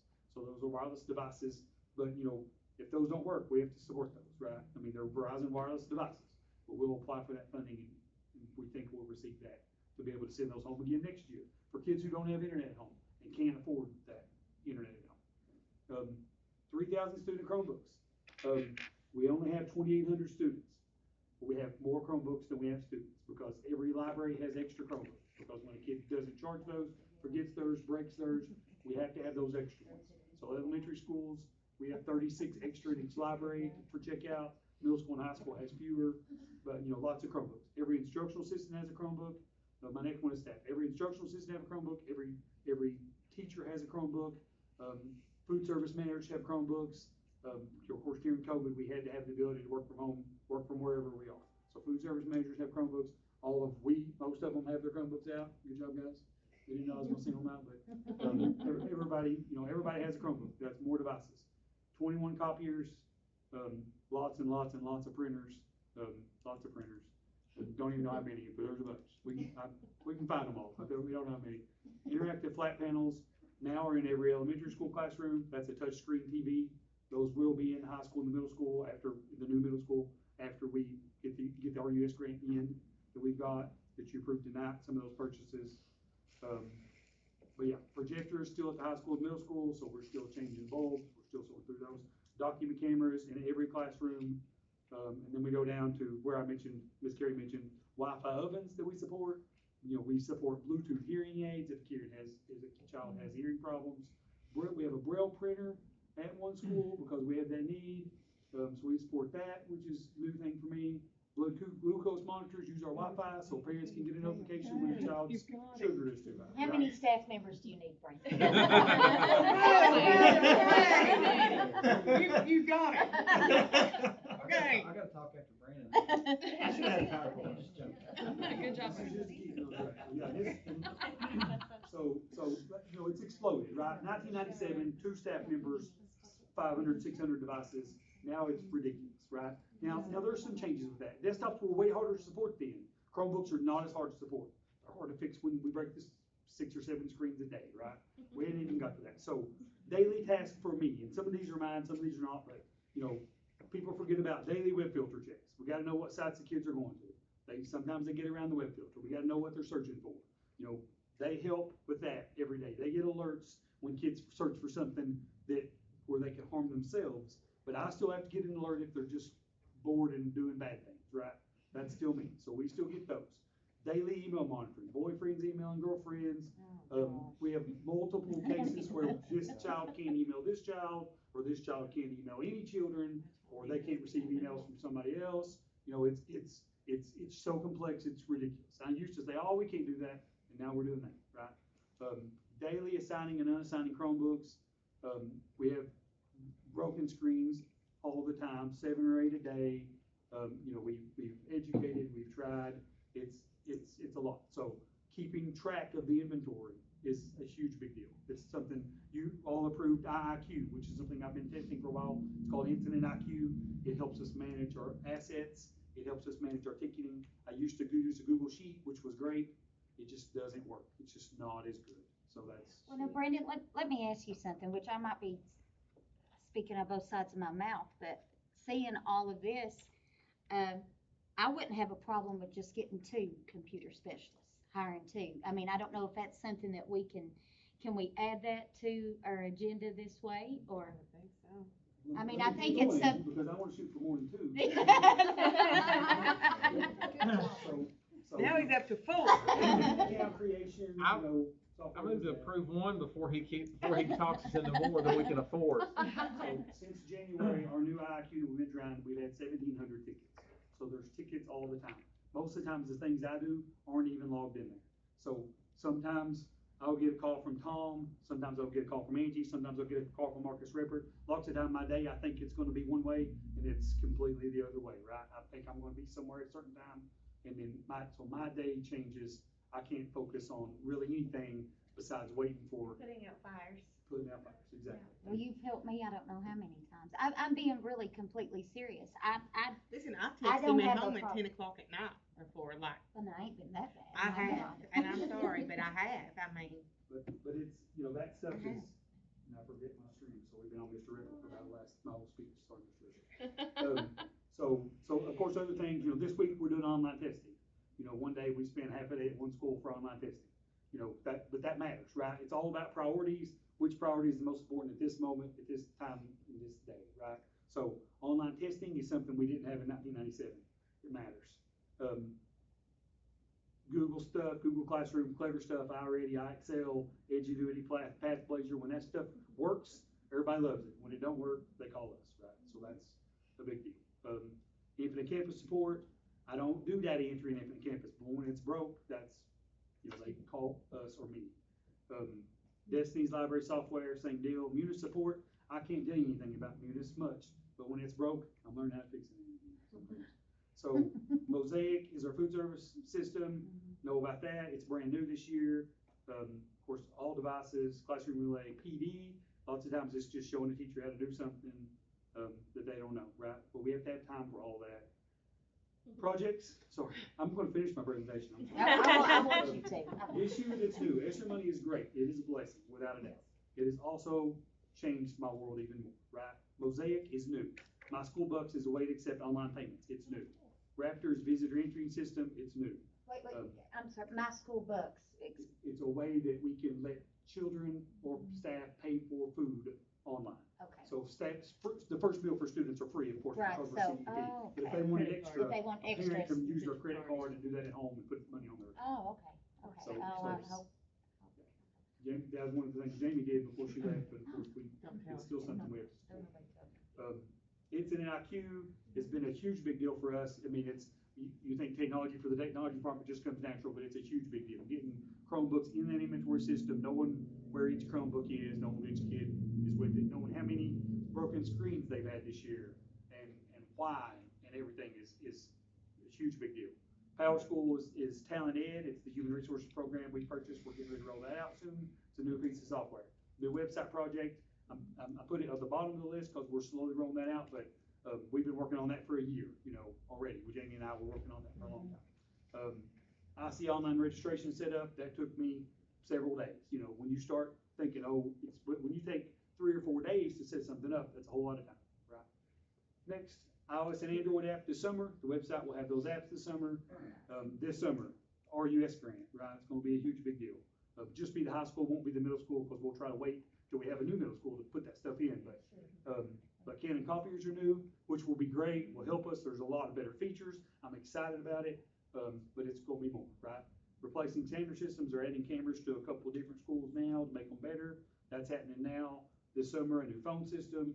That's gonna be great, but it's, That's probably a huge project, isn't it? and most of that's Trent, but it's still technology. It's his half. We'll call it his half. It'll be great though.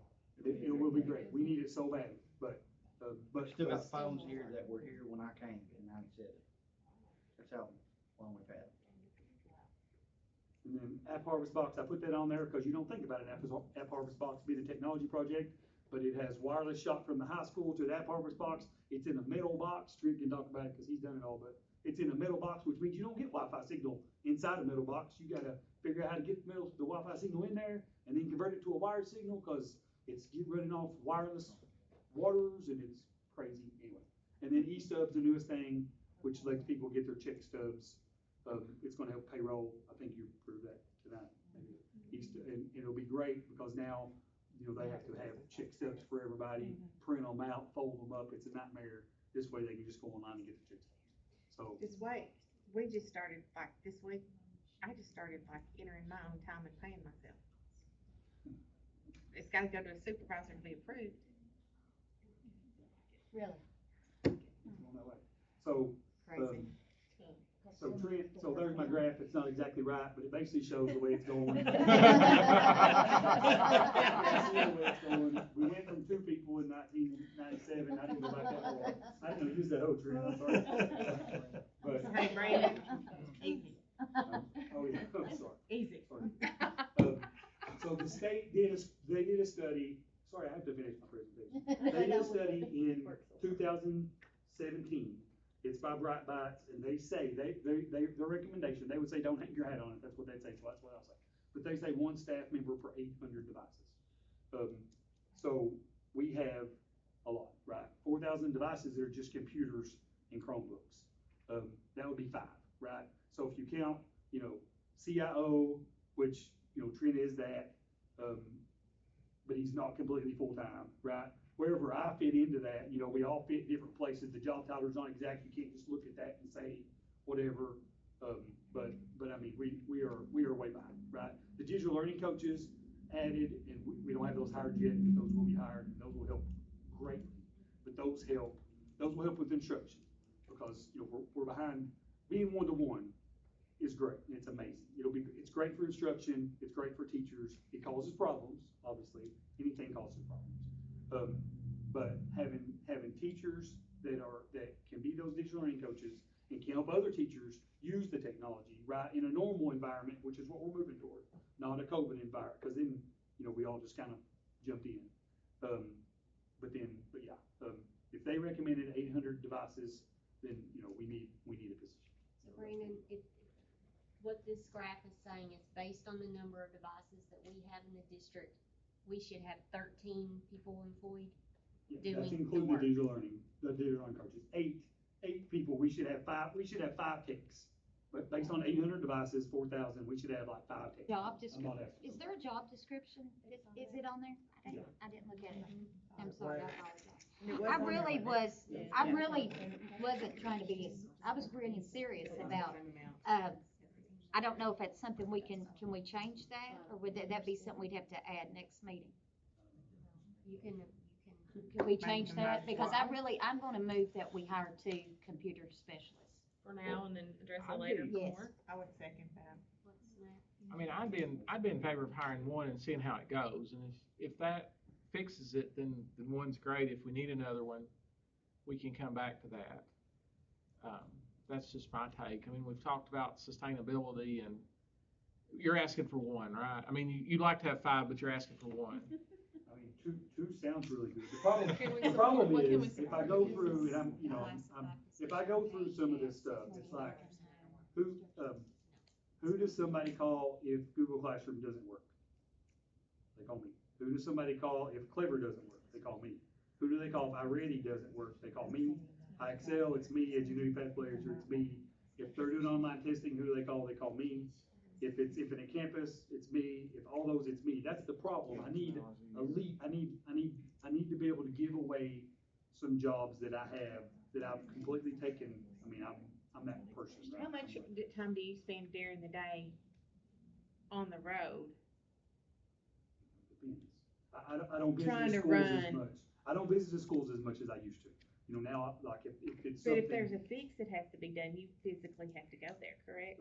It depends. If it's a Windows device, then I do it, but, you know, we have other positions. We already have a substitute teacher position that I'm using as much as I can. We've used student positions. We've tried to help desk at the high school. We've had some students that are doing a help desk at the high school. So we've tried those others. The real problem is responsibility, and how much responsibility can you give someone. Like, it's really hard for me to be an expert on all of those things. So right? your current people that help you are not your people. You said you're just kind of taking on from different places. Okay, I don't guess I realized A year that. and a half ago, Okay. a year and a half ago, we hired Kayla. She is, And that's so me, technically Kayla, only, and half of Tria is the technology department officially. So we have student workers and we use them, they're great, and we've done that for a long time. 2014, when Trent became half facilities director, we started kind of supplementing that and getting a co-op student. Sometimes they were half the day in the afternoon. Sometimes they're full vocational schools. So we've been using the students as much as we can. The problem is I can't give a student too much responsibility. They're a student, you know. They're great for helping. do you see that you are needed more than you can provide? I know that, but I mean, are people getting frustrated that they can't get the need? I'm just trying to help, Yes. help And I'm with getting what- frustrated because I'm the get it. type of person that wants to provide that I know. need the best way that I can. And I can't, when I have 2 emergencies at once, I cannot meet those needs, right? You have to choose. And of course, everybody's priorities, their priorities are the most important. But sometimes it's like a Tom priority and a Marcus Rippert priority, and sometimes those are both really important, right? How do I pick I get it, one, I right? get it. Or a principal priority, or a social media priority, or, you know. And we've had a lot of those lately. A lot. I think one of the really difficult things that people don't realize that aren't in technology, the hard stuff stops somewhere, and most of it stops with Brandon. The rest of it stops with me. And they'll tie you up sometimes for a week, and it's something that you have to make work. And then that stuff over here, that's why you need help. Can I ask you a question? Okay, I was looking at the salary schedule here. What would be the difference in the job duties of a computer specialist versus a computer operator? I mean, as far as what, So my first thing would be that I believe the computer operator position is not paid enough to start with. okay, Right, it's really low paid. I- In this market, in this economy, I could not get anybody, you know, I mean, I have someone in that position, it'd be really hard to advertise that position and get that, so I think that's right. I mean, we'll try, that's what we do. No, I'm just asking what the But I need difference is. leadership, you know, so when we hired Kayla a year and a half ago, it was, we have to manage Chromebooks. The goal was, oh, your Chromebook's broken, nothing matters, right? We don't care how you broke it, what happened, it's like, you have to have another Chromebook, because we might go home tomorrow, and you have to have one to be able to go home, right? That was the goal. Quickest service as possible, right? And that was their job. But now we're at the point where we have lots of new projects, lots of new software, and I just can't be the expert on all of it, right? Does that make sense? Well, So I need- I'm not trying to put anybody on the spot, but Ms. Jenny, if we were to approve 2 positions for a computer specialist tonight, I would like your input on financially, if that would do anything that would put us in a place that we don't need to. I mean, I would like to go ahead and approve for 2 tonight, Brandon, it's the only reason I'm saying anything. We can do that. Cost would be, by the time we pay benefits, $30,000 apiece. That, Almost 46,000. With benefits, right? so 92 for both. So, and is that being run as like a new position, Brandon, or does like the experience I'm change sorry, that? Anna, what did you say? Like a new position, like day one, first year? That would be- It would obviously depend on who applied. So if someone applied that was we wouldn't have a teacher apply, but if it was a teacher with 25 years experience, then It's gonna change the scenario a little bit. it could change the scenario.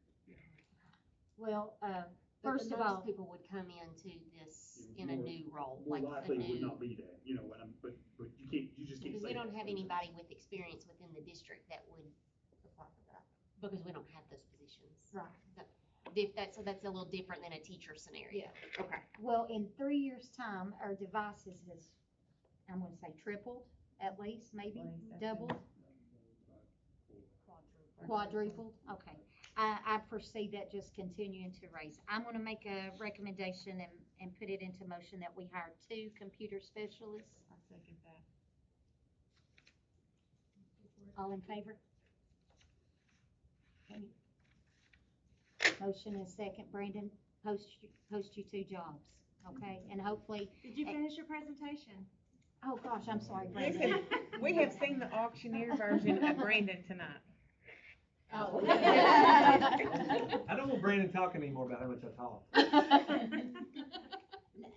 You know, So prove him wrong here in a minute. I would really like to say, I truly, we don't voice this, I really don't think that the general public realizes what all you do.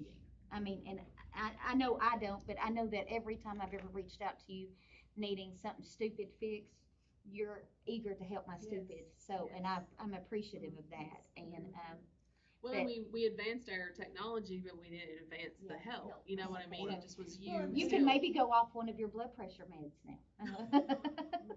Do we need to look at also like offering some PD to like our staff, that they can like self-help themselves? Does that make sense? Part of our help desk has a spot, a portal, where we can put like articles that says this is what you do, you know. I mean, we want If to this move on. happens, follow these steps. The problem is nobody has time to, that's what you do when you don't have nothing to do. You make videos and how-to articles, Well, right? listen, I use my tech at the hospital almost every day, so I appreciate you all. Cause I know it's vital in every role, everybody, teachers, administration. And Brandon has said that over and over, every single department in here Relies on him. relies on him. Yeah, I get that. And I mean, if it's not my job, and it may not be, but it's still like Munis. I don't even have access to Munis. I don't need access to Munis, but when it breaks, I have to say, Leslie, log on, let's push buttons and figure out what's going on, right? I mean, so it makes it, it just makes it hard. Even We down to have to spread transportation out and some of camera that. systems on buses, and we're getting new camera systems on Wait buses. till we get that my Brandon bill has to more, support, double so- that. Yeah. Or triple, I guess. Yeah, telehealth. Yeah, we didn't mention telehealth. Where you at? He's gonna have to go back and redo the whole presentation. Yeah, we can keep going, yeah. It's true, the Internet of Things now. I mean, it's everything connected to the internet. You know, I can remember, the first computer I ever had, I believe, was called a Commodore 64. before. I still have that, if anyone would like to see it. Quite expensive. Are they really? Keep it for My everyone. mom has got it in the box it came in, and it is. When I graduated, I took There's part of your my graduation money and bought a Seriously, word probably. processor that had the hard My mom floppy, says it. whatever. I mean, look at. Every college paper I had, my brother had, was done on that thing. I can remember when they built the computer lab at the high school. When we were in high, do you remember that? The first computer I saw at Livingston, Miss Carrie Hedrick. I'm not sure if anyone in this room remembers Miss Carrie That's a Hedrick. good segue to gifted and talented right Yes, there, 'cause that's what she was. bought it, and I just thought it was the neatest thing. Challenge. You remember when they built the computer lab at the high school? That's what we're going to next. But Brandon, I do We are hope old. that, I hope that you can find people that you trust and can put off some of that weight on, and it'll help our Delegate some children. It will help our responsibility, children in the absolutely. long run, and you, and your children. Wow. Okay, item 5G, review and approve a district gifted and talented teacher, Ms. Wills. I did not prepare a slideshow. I didn't know we were supposed to do that. You didn't get the memo. But I am excited to talk about this position and our need for this position. As you know, gifted and talented students fall in the category of special ed students. They're exceptional children, and they have needs that need to be serviced. And just according to statute, those needs have to be provided by a person through EPSB, your Educational Professional Standards Board, has to have that gifted and talented certification to present those needs to kids. And we're supposed to have students identified in areas of general intellect, specific academics, creative and divergent thinking, leadership skills, visual and performing arts. And we're supposed to continually identify more and more kids, grades 4 through 12, and watch them as they grow. And every year, evaluate how the program is doing and how are they evolving through this program. And we're also supposed to identify those primary talent pool kids who are K through 3 kiddos who are showing those gifted abilities really quickly, so we can jump on and get that process started for them. And that's another assessment that we do at the end of the 3rd grade, and again at the beginning of 4th grade, to identify those kids who would be academically gifted. And then there would be a process for leadership and performing arts and creative thinking. But what I'm asking for is one person who would be certified, gifted, and talented, have them 3 days a week, 1 day at each elementary school servicing those kids, doing the assessments there, and then 2 days a week at the middle school pulling those kiddos and working on building that program again at the middle school of our gifted and talented kiddos, and continuously identifying our needs and our kiddos. We do not have a gifted.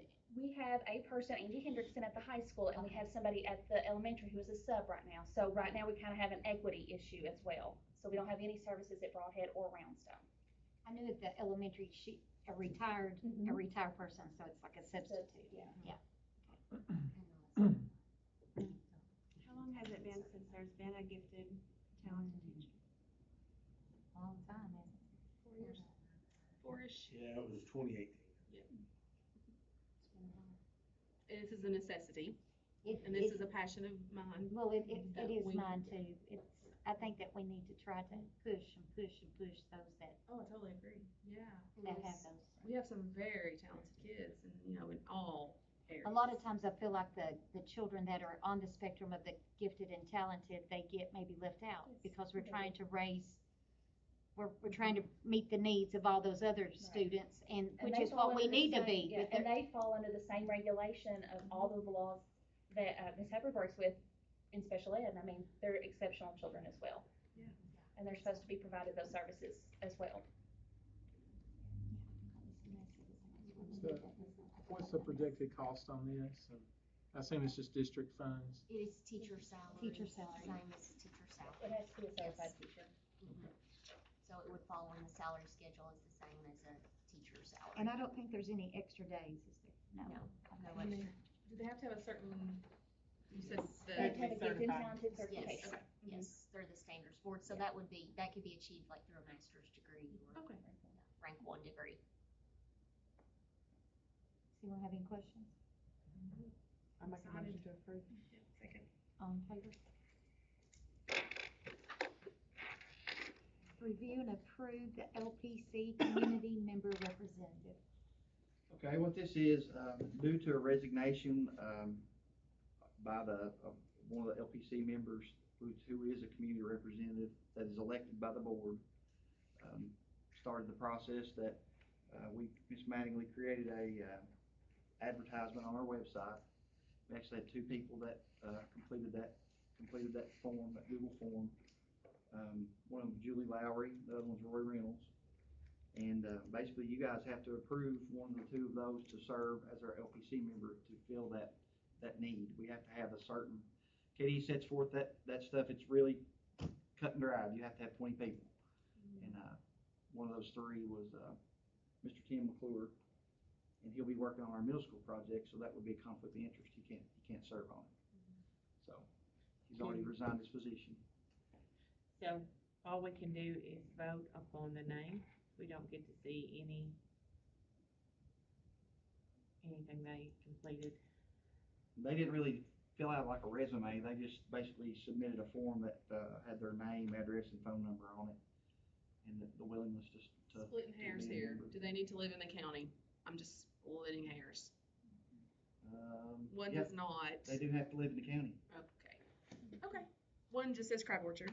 The other says Broadhead. Is that it's in Rockcastle County. Okay, okay. It's just a Crab Orchard. Just checking. I'm just trying to, Closer to the PO. making the I difference. can vouch for that, I can definitely vouch for that. I know. I'm just splitting hairs to see, if it would make it easier or not. I only know one person that you mentioned. Julie Hines. Hmm? Julie Hines. Oh, good grief, I know her now, yeah, I didn't know that last name. They're both great. I don't think there would be any reason to, I don't know how you flip a coin or something. I don't know what you do. Of course, we hate to lose Tim on there. He's been a great asset to the LPC. His expertise is, we thank him immensely for being and serving on there, so. I mean, Mr. Roy was, a teacher, and that might be beneficial. I don't know. That's kind of what I was. What is the male-female breakdown of that committee currently? That might be a, I do not have that in Look front of at me. it, that's smart. Smart guy. I don't know. It's. I can't answer that. It's probably very even because it's, We've got several site-based yes. schools. I can probably find it pretty quickly right here. Go back in the board meeting. Several site-based members of schools. You got it right there. if it was heavily weighted one way or the other, that would be an easy. You care to tell us who's on that committee right now? That's what it's looking for. Will our site-based members change as they change, though? Are they? No, they're just selected by the school, so there's not a direct connection, but that school picks that representative, so a lot of them went with their site-based parent members, didn't have to. Only the community person. Okay. I was just curious if they are no longer on site base, what happens? They could still be that school representative, Okay, that was my question. Thank you. and a lot of them went with those folks, or talked to those folks. Oh, I agree. I would rather them be continuous. It would make more sense. 13 men, seven women, that's what it is right now. Well, actually 12 and 7 because Tim went off. Say that's very, I I don't know that that's. don't know that we can do that. What's that? No female. I don't think that should be a way to And judge it. the objective of this committee is to explain everything that they will be doing, please.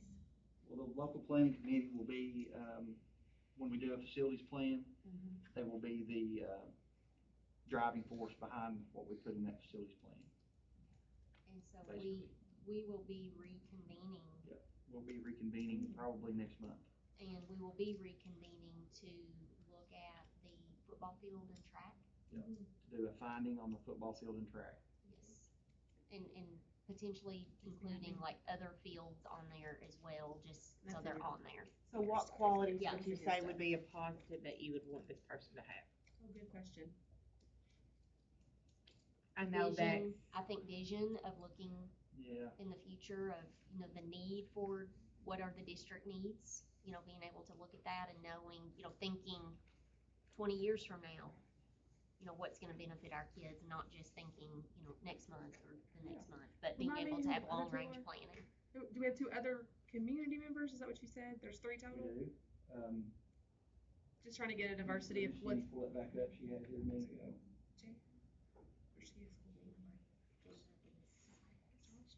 one is Josh Bray, Yeah. And Hal Holbrook, isn't it? the other one's, I believe Hal was elected differently. There's one spot for like a local leadership. This is community member, yeah, not a parent, community. Well, you know, I hate to. I'm gonna voice that I probably would choose Mr. Reynolds just because I'm a little bit, I feel like he would, I feel like his insight on, I almost feel like all the things that he's done while he was here, traveled places and what he's seen in different schools and in settings. different districts might be a plus. He's on the conservation board. He served, Mr. Reynolds has been a great asset to Rockcastle County in general and served on many, many different. I don't think either one of them would be a. I don't think either one of them would be But bad. again, I just just having to really. he may have get to just been them. exposed to so much Well, more. let's just shoot out a name, every one of us, and then we're gonna pick who's the majority. There's 5 of us, that's the best way I know, it's 2 and 2. Who'd you say the second one was? Mr. Brian Carter. Okay, thank you. I was Who? just curious. Brian Carter. No, the nominees. No, just the other community, thank you, community member. I know Mr. Reynolds, I don't know the others, so I would go with Mr. Reynolds, but I know them both, but just again, just because he's been in the education, school buildings, I think he would be a good choice. I don't know either, I feel like I shouldn't vote. So I'll True. let you guys decide. Well, I feel like he's been, I would say Mr. Reynolds, just because I know how abroad he's been with our school system already before he retired. And I just think that the things that he may have seen could probably weigh in a huge factor. Well, with that, we are going to, we're gonna approve Mr. Roy Reynolds to be our LPC community member representative. Need you a need a motion? motion on that? I need a motion. I'll let- Need a Second. second? All in favor? Okay. So, if you would please notify Mr. Reynolds of that. 6A, review the superintendent's personnel action report. You have that in front of you. Just take a look and let me know if you have any questions. My question's always just the retirement situation. Will there be many to come, or you past any? Potentially, 2 to 3 that we've not received, that we are expecting to retire, but we have not received official Okay. letters, When are they but not. supposed to have that to you by? We expect, June 3rd, depending on their retirement date, basically, that could change depending So- on their, Is that all like teachers or is yes. all teachers? And again, they have time to make that decision if they want to stay and Right, continue. absolutely, you know, absolutely. But not a huge number of retirements. I'm happy. That's great. Okay. Department reports. So on April 20th, we participated in a legal bus passing survey, just to provide KDE with some information, because we know this is happening, we know this goes on, just to give some actual numbers. So I just thought I'd share those numbers with you all. For that one day, we had 10 illegal passes in one day. I will say of those 10, 4 of which probably happens either every day or every other day, just because of where they are. We know that kids are not crossing the street in those locations. I hate to say that those are not as a big a concern, but they're happening every day. So that's just the data that's being given. Hopefully something more will be done about this in the future, but it's where we are now. So I just want to share those numbers. Ms. Heather? I have a list of trainings, like most of them are in the summer, that's coming up for an opportunity for teachers to participate in. And then, of course, right now, the biggest thing is our end-of-year assessments, and our special ed teachers are working hard to provide those accommodations for our students that need them. We still have an LBD teacher position that's not been hired for yet at Mount Vernon Elementary. And Is that the then most recent posting? that is the one that we've still had posted for a little bit. It's the one that we've had posted for a little while. It's not been filled yet. Well, I didn't know if that was the most current one that we posted. I know we had one at the middle school for a good while. Yeah. And we are in the process currently of hiring for that. That one. we're waiting on site-based to I was approve that. thinking this was the last one I that we think had one, posted. if I remember correctly, the one at Mount Vernon Elementary and Broadhead were posted around the same time. So we still have one that's available there. And then, still have preschool screenings going on, and, we've done, 3 days, one at each school so far, and we've had good, I've heard turnout parents for excited those, all over yeah. the county about Yeah. that going on, so So good we still feedback. got several days coming up of it, so, everything looks good with our preschool numbers and everything, so everything's went well with it too. I have to ask a silly question. I noticed that the preschool was already ended for the year. Have we always ended that early preschool? We have, okay. I had some parent ask me, I was like, I don't remember, I don't know. Kindergarten Starts after soon, won't it? our beginning of, it It starts ends about before the end of school also, doesn't it? and then ends a No. little bit. Kindergarten. Does it not end before the end of school also? No. I was thinking that it did No, too. kindergarten has the same requirements as any other grade level, but I preschool. was thinking that it did Yeah, a our couple preschool weeks or teachers so. have a lot of planning and things to do with upcoming year, like they do these screenings and all those things with incoming students, and then they help with our state testing as well, so they have other things they do after the Sure. students leave. So that's the biggest things going on right now. Thank you. For instruction, just a little bit from last month, we have met and we've worked on, I've had a whole committee come in, we've worked on forms for our MTSS, so our multi-tier system of support, forms and procedures of how are we gonna catch those kids and what are we gonna do for those kids that are needing extra intensive interventions academically. We're working on that. I've got summer training dates listed there and what those are going to be. We are in the middle of Kentucky Summative Assessments right now, and that will go on through our last instructional day. We were talking at lunch today, so any kiddo that moves in between now and our very last day of school, if they move in, I have to ensure that they've been tested. If not, we have to test that student. I have linked iReady scores, reading and math, for each school there, so you can pull those up and look there. And I have got it, you can see where we were in the fall when we took the diagnostic versus where we are in the spring. So you can see some phenomenal growth district-wide there. And then also, we have ACT scores listed at the bottom. We have our juniors ACT score.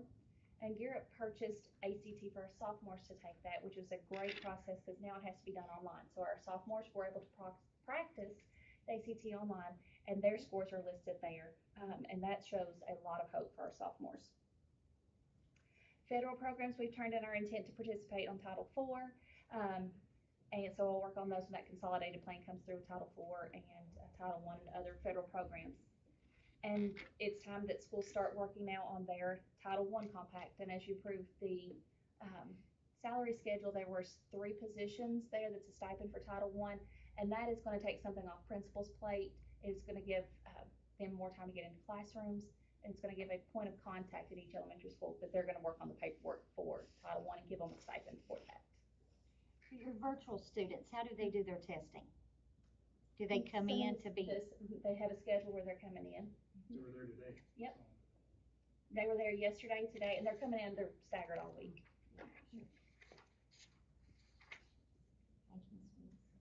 Mr. Ripper? Our attendance is up slightly over last month, which we're happy about. Every school almost every school showed a slight improvement there, so we're happy with that. School safety update, as you all probably know, House Bill 63 passed, which will require a SRO at every school campus. That doesn't mean necessarily that we have to have one next year. We talked to our school marshal. We have to have a plan with the school marshal to have an SRO. And so we've already been in discussion with him and MDPD about a plan for that. At this point, we're going to continue moving forward with what we got with Mr. Tom. That's been very successful. Appreciate him. He's been awesome. Obviously, he's here tonight. And he is such a tremendous, I can't say enough about what he does every day and how he assists with a lot of situations. So appreciate him very much. Of course, we have to talk to the city. And we've been talking with them. Their budget's due, I think, in a week or two. So I've been talking with them about that. But we have to have a plan, and we're still looking at what we're going to do over the next 3 to 5 years to have an SRO.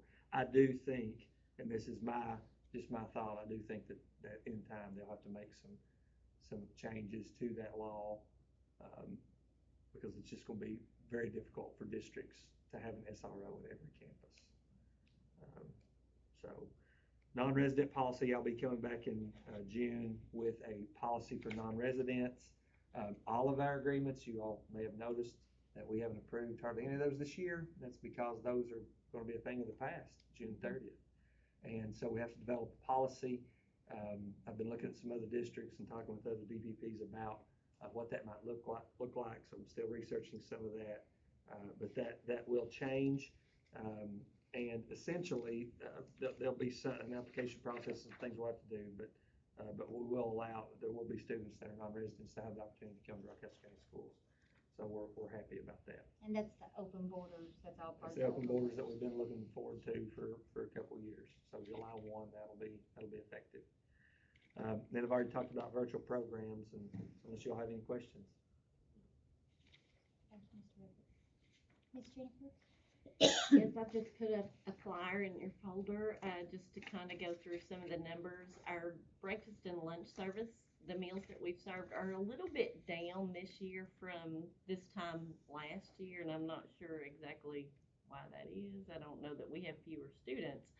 In terms of getting ready for next year, I've got applications that I'll be completing and working on that are due in June to ensure that we can continue to provide free meals for all of our students for at least the next 4 years. You keep renewing that application every year, and as soon as you renew, that keeps rolling over for the next 4 years. So we're going to keep that going as long as we possibly can. This past Friday was School Lunch Hero Day. You probably saw all the notifications on Facebook and Twitter, trying to manage all of that, but I can't tell you the work that our cafeteria staff has done over the past several years. We talk about COVID and the impact on our students, our teachers. It's impacted every staff member that we have, but those cooks have gone above and beyond. I'm telling you. And they take care of them with a smile. They really care about our students, and it's just been a joy to get to know each of those ladies and just kind of witness and observe the hard work that they do every day. And I'll just go ahead and tell you, I had absolutely no idea what all went on within this program. It's a massive program. There are lots of regulations, lots of rules, lots of acronyms that I'm learning every single day. So again, I'm still getting my feet wet and trying to wrap my head around it all, but I absolutely love it. And I love working with these people every day. And if you looked on the personnel action report, I do have a new assistant, thank heavens, who knows more about food service, a little bit more than I do. I know just enough to hurt myself, but she has been an amazing help and has come straight from the kitchen and knows what she's doing and is the sweetest, kindest person you will ever meet. And I'm thankful to have her, and she's going to be a big help to me, and that's Tabitha Ward. And so that graphic, I know it's silly. I'm still learning how to be a graphic designer. I'm not good. But some of those little, this is Broadhead Cafeteria. That's the picture. And I just happened to be there one day, and gosh, those kids, they're so much fun. They enjoy eating. They enjoy eating breakfast. You cannot teach a hungry child. No. I mean, that is the first step. No. You And that's my priority with all of our staffs is that, number one, first and foremost, we're going to feed kids because they can't learn if they're hungry. But I just appreciate all the work that they do, and hope that you all, if you get a chance or an opportunity to see them at any point during the school year, that you would just say hi and thanks for all of it you do. What, do you still have issues with food shortage? I mean, like ordering? We have substitutions that come in daily, so sometimes they might have to substitute something out for something else that didn't come in, but that's probably going to get a little bit better. I'm hoping that's getting a little bit better. I haven't noticed anything big. I haven't gotten any big complaints. I think some of the biggest issues we've had are the disposable trays that they use to serve the food. And we got that shipment, or that pallet, 2 pallets. How many do we have? Are we not safe to go back to the regulations? The waivers that we have experienced for the past several years are scheduled to end on June 30th. 31st, the last day of June. Right now, there's big discussion at the federal level about whether those waivers will continue. We don't know. KDE has not put anything out. We haven't gotten any information on that, but if those waivers are extended, great. If they're not, we will go back to what we're supposed to be doing. Back to normal. Thank you, Ms. Jennifer. Mr. Trius? Mount Vernon heat pump replacement, that's going exceedingly well, better than we ever thought. Second floor's almost finished already on night shift work. We didn't expect to be that far down the road. It makes me comfortable that we'll be able to finish maybe a little bit early even, and it'll give the teachers a little bit more time to become comfortable and get their rooms fixed. I know that's always we were looking at, first week of August for them to do that, but hopefully maybe we'll be able to get in there a little bit before. If we can get the bulk of that heavy work done and just be tying up loose ends, they can get in there a little bit earlier. That's what we're gonna shoot for. Jerry's been pushing. He's done a good job. KDC starting the data wiring. The two things that worry me the most are the data wiring and getting the controls working on the heat pumps once they're installed. So that's going really well. I'm very pleased so far. The app harvest stuff, there was a couple bad parts that we had to troubleshoot. A couple of them are really hard. They're like little devices that have blinky lights, and they don't have much troubleshooting. There's not much to go on off of, and we thought it was one problem. It ended up being something else. Last Thursday we got the parts. Hoping I can get in there tomorrow and get that fixed. Give Mr. Whitaker time to introduce the students, do training, maybe do a couple test runs over the summer, and then he'll be able to start up full-fledged when school starts. I think that's the plan. The FFA group, as you guys know, have been very busy toward the end of the year. I don't think they would have had time to get a crop of lettuce out anyway with all that they've done. They've really done some amazing stuff. The new middle school, we've just had a couple early meetings. One day, the design team went out and walked around Mr. Phillips all day, got input from staff, looked at the building. I think it was a great success. Everybody was so excited out there. You guys, I know, put some input in about what you wanted your space to look like. I think that's what most everybody did. We also sent out, Matt suggested we send out a survey that gave the top 3 things. That was really a big one too. I think most everybody put windows in every classroom. I mean, every soul out there, and I don't blame them one bit. I've worked 20 years in office with no window. Windows and bathrooms and an auditorium were the 3 most. Auditorium. Everybody wants an auditorium. There's a few more things in there. I won't go through every one of them. You guys can look at them, but there was some funny stuff in there too that just funny stuff. So I got a kick out of that part. It gave me a laugh. I needed that probably too. So it's been a good process so far. Just keep the ball rolling, as you said, and get it going. Excited. Thank you, Chief. It's really good that you sent that out to ask people support what they help create. That's right. They got an actual face-to-face with the design team, and then got their what they wanted to type in. I even had a couple people say, "Oh, I forgot something," and so I'll put it in. So it's pretty cool. What are the next steps on that? 'Cause I've never done anything like this. I'm just curious. Like, when do we think we'll have a drawing or? Design's 8 months, roughly 8 months. So probably next month you'll see something flashy from the design team, I would imagine, at the board meeting. That's their goal. That's their goal. If that works out the way we think, there'll be something on paper for everybody to see next month. Does design come before site survey, or will that happen first, like where it should? Site survey's already started up. Okay, that's just what I was I've talked to AG&E a couple times. Mr. David King is already working diligently on that, so. Okay. So it won't just be the building, it'll be the new campus engine, kind of. Yes. Ms. Jenny? In your, folder, you have, 2 reports for ESSER, and these are the first federal reports that are being completed, and there will be reports annually for the next 4 years. The first report is for the period of June, I just wrote down here, I'm sorry.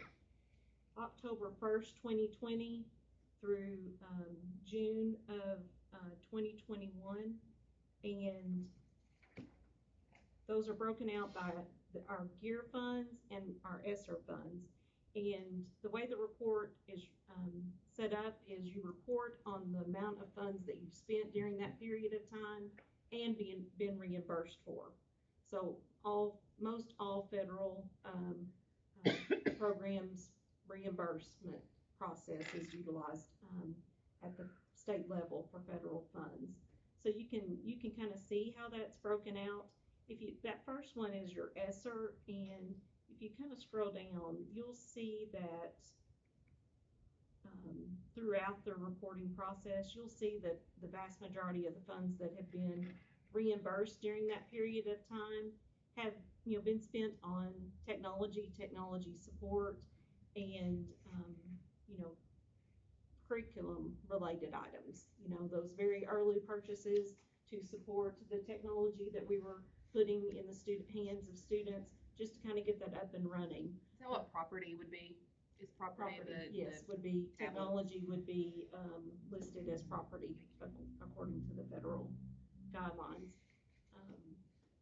And the ESSER report included several different types of funds. Our digital learning coach support, new teacher support. We had some new teacher academies,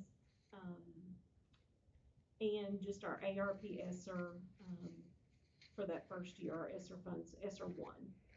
So you can kind of just see that, vast majority of the funds were spent on kind of getting up and running, as we were learning what we needed to do to support students during that COVID period. And the next report that you'll see will be larger amounts, because more of our technology came in during that, after that June date. We purchased more technology for our students, for classrooms. The reimbursement didn't happen possibly until July. So that's where you'll see a large purchases for technology. It also breaks out the amount of funds that are still available through our ESSER. If you are on page of the ESSER document, page 10, kind of breaks out ESSER 1, ESSER 2, ARP ESSER, and the total amount of funding received by the district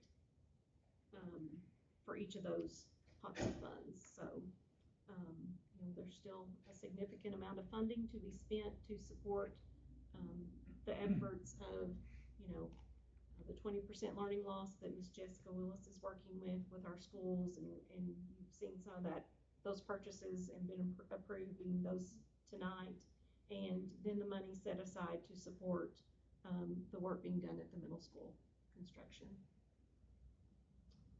So I just wanted to share with you what we've reported so far that goes up to the federal level, and you'll see those reports on an annual basis for the next 4 years.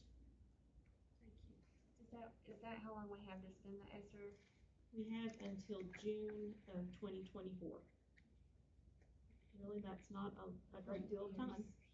It'll be here before you know it.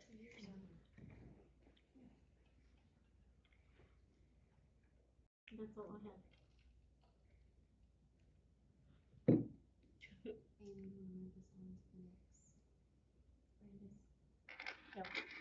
Mr. Brandon.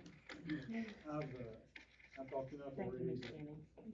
I put just that Chromebooks are here. You guys need to know that Chromebooks are here for next year, so those are already here. We're worried about the supply chain, of course, so we ordered extra early, but those are all here, ready. They're not set up, of course, but they're in boxes, ready. So kindergartners, new kindergartners, will get those. We project approximately 220 kindergartners. I think that's going to be pretty close. We don't know that yet, but we'll know that before school starts, and we'll be able to adjust.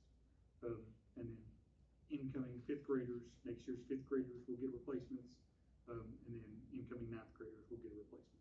That'll keep us on a warranty cycle to manage that fleet of Chromebooks better. Do the old ones go back, or do we keep No, those? They're ours. So Okay, I didn't know what you did with the. Yeah, so as we cycle through, now we're still not, like, they're not out of warranty, but of course, we have a warranty, we have a 1 year, so we have warranty for 3 years. The new one's about 4-year warranty, but they have an accidental damage warranty, which fixes this, which will help us fix the screen if it's, they call it accidental damage, but if they break it on purpose, it covers it. But we can only use that one time a year. So we have lots of devices. If they broke a screen this year, then if they've done it once, then we can't use that again. So if they break it today, so if somebody broke their screen today, somebody broke their screen today, then we could not use that warranty on that Chromebook again until this time next year, which makes it, pretty useless next year. So we'll use those for parts, we'll use those for warranties, we'll just give those kids, if they have a warranty on them, we'll use those. And then But some of them will still be like good replacements. some of them will be good replacements, absolutely. Yeah. Will the Chromebooks be different this Sorry? year? Will they be different? Are they exactly the same? Same model, almost identical. Okay.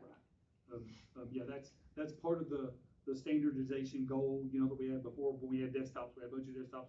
We wanted the same model desktop. So we buy as many as we could at that time, because they're easier to manage when all the parts are the same, everything's the same. It's the same thing with Chromebooks. Our screens are just about universal, like just about, the teacher Chromebooks, these like Jenny had, like Trina has, the teacher Chromebooks have a little bit bigger screen. They also have an HDMI port. That's really what we wanted, was that HDMI port, so they can hook up to their projector or their active flat panel if they wanted to. But they also have a bigger screen. Lots of our staff need a bigger screen. But yeah, they're just about universal. So, and then the rest of my report, you can see my presentation. But appreciate it again. Thank you guys very much. I can't tell you how much. Thank you. Ms. Carey? Oh, no, go.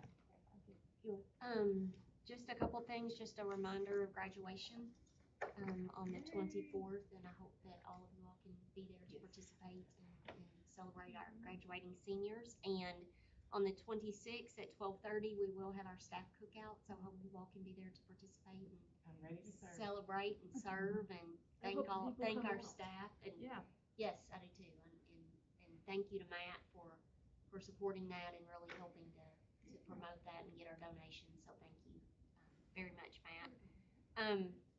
Last thing I wanted to point out, if you all did not pay attention in your this month KSBA magazine, we've got a feature of Mr. Colliff and his role as serving on the board. So just make sure you check that out. It's a really nice article. So just wanted to highlight that. You have a celebrity. I guess. I'll sign your coffee later. That's all you have, Ms. Carey?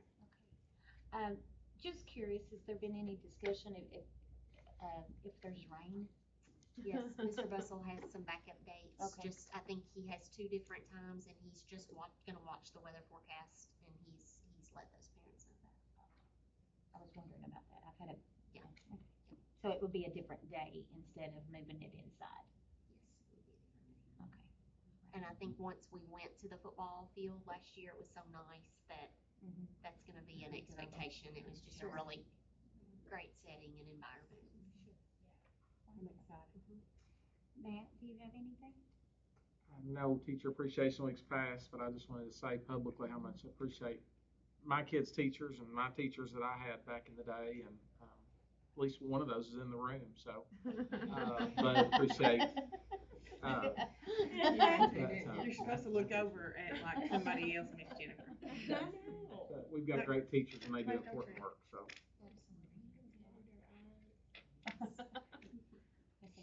I don't have anything. I just can say the same thing.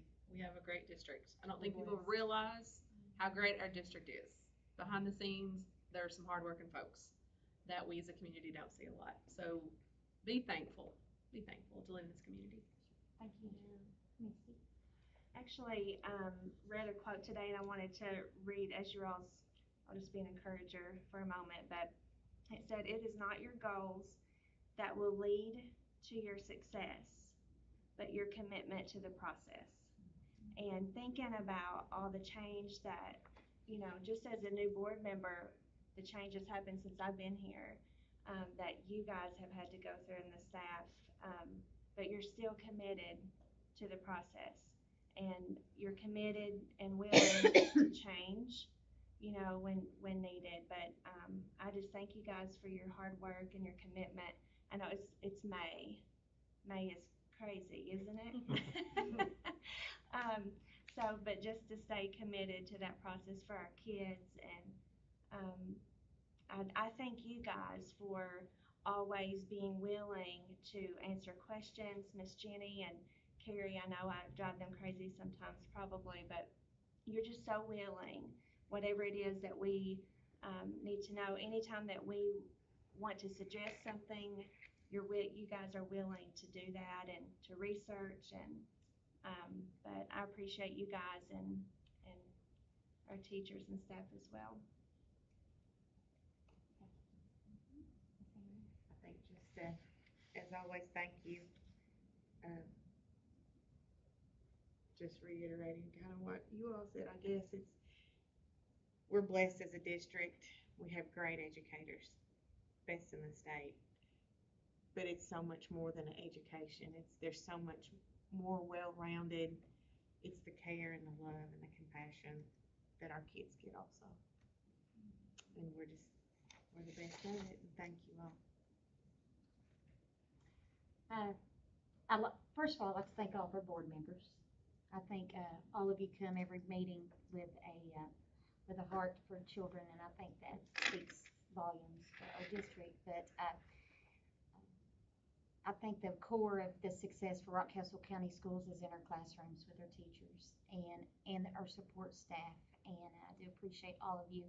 I really wish that anytime anyone came to us and wanted a new position, because I wished it was something that we could just hand over without even thinking about it. You know, just something that, oh, of course, let's do that. However, the world is the world, and we can't do that. But we can utilize what we have. And I just wanted to say, and I very rarely say this at the end of the meeting, how much I appreciate Miss Angie Payne and the people that I just don't think that they really know. And, I was looking back at those numbers, I'll get all teary-eyed. You never know, I try not to judge people when they are going down a wrong path, because it's by the grace of God that there goes I in any situation.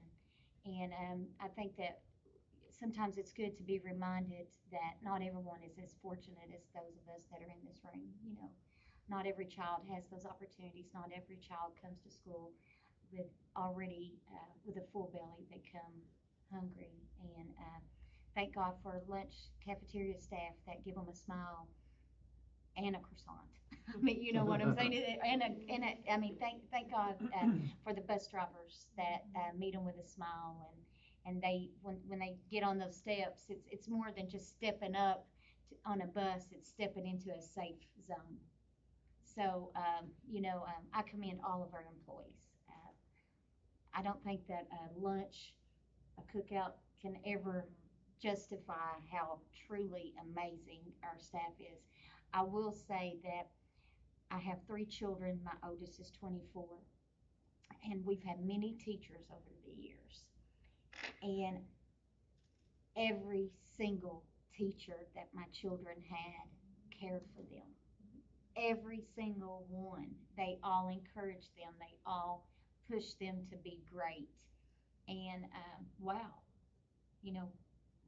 wow. And so thank you all so much for coming. We will have next month, we're going to have a special call meeting. We're going to be going into closed session during that meeting. And over the course of this next month, I've got a few papers that I'd like to try to get to all of you all so that you all can come. And we're going to be doing our superintendent evaluation. Just for the record, let me just say I think Ms. Carey's done a phenomenal job. And I appreciate your leadership. I appreciate your passion. I appreciate your passion. And you have a young energy, which creates an old board member to have young energy too. So thank you. But we will be discussing that. And I talked to Miss Carey earlier today, just for the record. I asked her if she wanted to do a presentation. Last year she did her capstone. And she said she would do either. I'm not trying to be, I told her it wasn't necessary. We already know what she does on a daily basis. So If you Track all, record shows if that. you all feel differently, No. then by all means, you can talk to her about it, okay? But I just don't, I don't, have to do I don't think that you have a need to present to us. Only We, thing I would think, and I know she don't have anything else to do, unless the community would like to hear from her maybe, would be the only thing I would think. I'm absolutely thrilled to do a presentation and happy to do that, or if you all would rather me just talk with you all about the superintendent standards, I'm absolutely happy to do whatever you It all doesn't prefer. matter either way, I why was don't, just. why don't as a we, thought. if it's okay with everyone else, why don't we, maybe, before school starts back or after school starts, maybe you can just, talk to us about the upcoming school year? Things that you would like to, I like that idea. I That's a mean, good idea. I think, give us a fresh start of what you want to do. That'd be Goals great, for or the goals next for the school next year. school year. Yeah, Is that absolutely. is that okay Yeah. with everyone? Right. Okay, all right, with that being said, Make a adjournment. motion to All adjourn. right, first and Second. second,